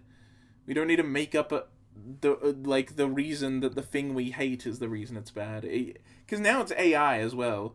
Now everyone's like, "Oh, this bad thing was made? It must have been made with AI then, and that's a reason to hate AI." And it's like, we can just hate AI and admit the movie's bad for a normal reason. Like, do we... Why does everything... If something's bad, everyone has to turn it into, like, ammo for their culture war. "Oh, I'm hating AI at the moment, so I'll just say it was made with AI. Oh, I'm hating wokeness at the moment, so I'll say it failed because it's woke. I hate this or that at the moment, so I'll say that it's bad because of this reason." Like, it's just like, things can just be bad. You can just say, "Hey, it's a bland, flat movie and it sucks." You don't have to be like, "See, because it's so bland and flat, I speculate that it was probably made with AI, and this is the real problem with the current media landscape. Everyone's turning to AI." No, they're fucking not, bro.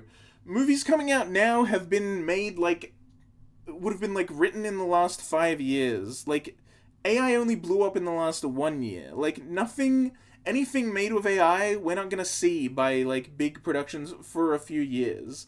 Like, you have to wait a few years before you start seeing the effects of something like that. It's not just like, boom, now suddenly studios were able to teleport forward in time, and they've spent the last 5 years using AI that only got sophisticated in the last 1 year. Yeah, that totally is happening. Ridiculous.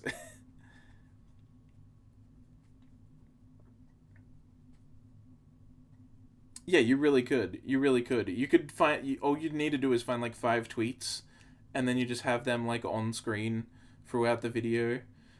Like, just have each one be on screen for 2 minutes and being like, there are all these people raging about this. Libs, Libs pissed off at gushing over magical girls. Libs destroyed. Japanese director said he's changing nothing. High Dive releases uncensored ecchi show, and snowflakes lose their mind. Shit like that. Record straight to OBS with overlay Twitter, flip through tabs to ease out. Yeah. Like, just the laziest shit imaginable. Like, no editing. They just, like, have the raw recording and that's it of them just, like, rambling for, like, 10 minutes. Just upload that, like, every day. Like, that's all their channels. There's so many channels like that, though. Like, that, I think that Anime Snob is, like, almost basically at that level now. It's ridiculous. English actor said this. God. It's funny though. It's fun to make fun of, but it's also slightly upsetting because there's a bunch of people that take it very seriously and are like, ah, yes, someone giving me the real info. Finally, a YouTuber brave enough to tell the truth. Ooh. The truth being validating my incorrect view of the world. Placating children's fantasies about how they think everyone's against them. You know. Anyway, I should probably end the stream because I've gone on for too long now. Even though this is a fun conversation.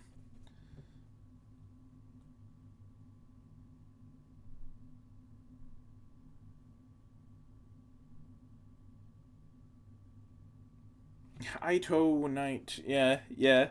I can understand. Yeah, it is unfortunate because it also turns like general things into like specific group. Like I said, like someone bringing up Japanese titles only might mean nothing, but it also might be a red flag that they got all these weird mentalities, and so it becomes it's like, oh, now I don't want to accidentally like fall into this one group by doing something that is usually associated with them, kind of thing. Like how your like hating on Crunchyroll video became like your most popular video. It's like, yep, that's why other people do it. There's the money. There's money in this. There's money in this market. It's like, you could just not, like, you only complained about something that was very fair to complain about, Crunchyroll Games, but it's like, you could just do that every day for, like, every move Crunchyroll makes, and it would probably make money. There's a market for it.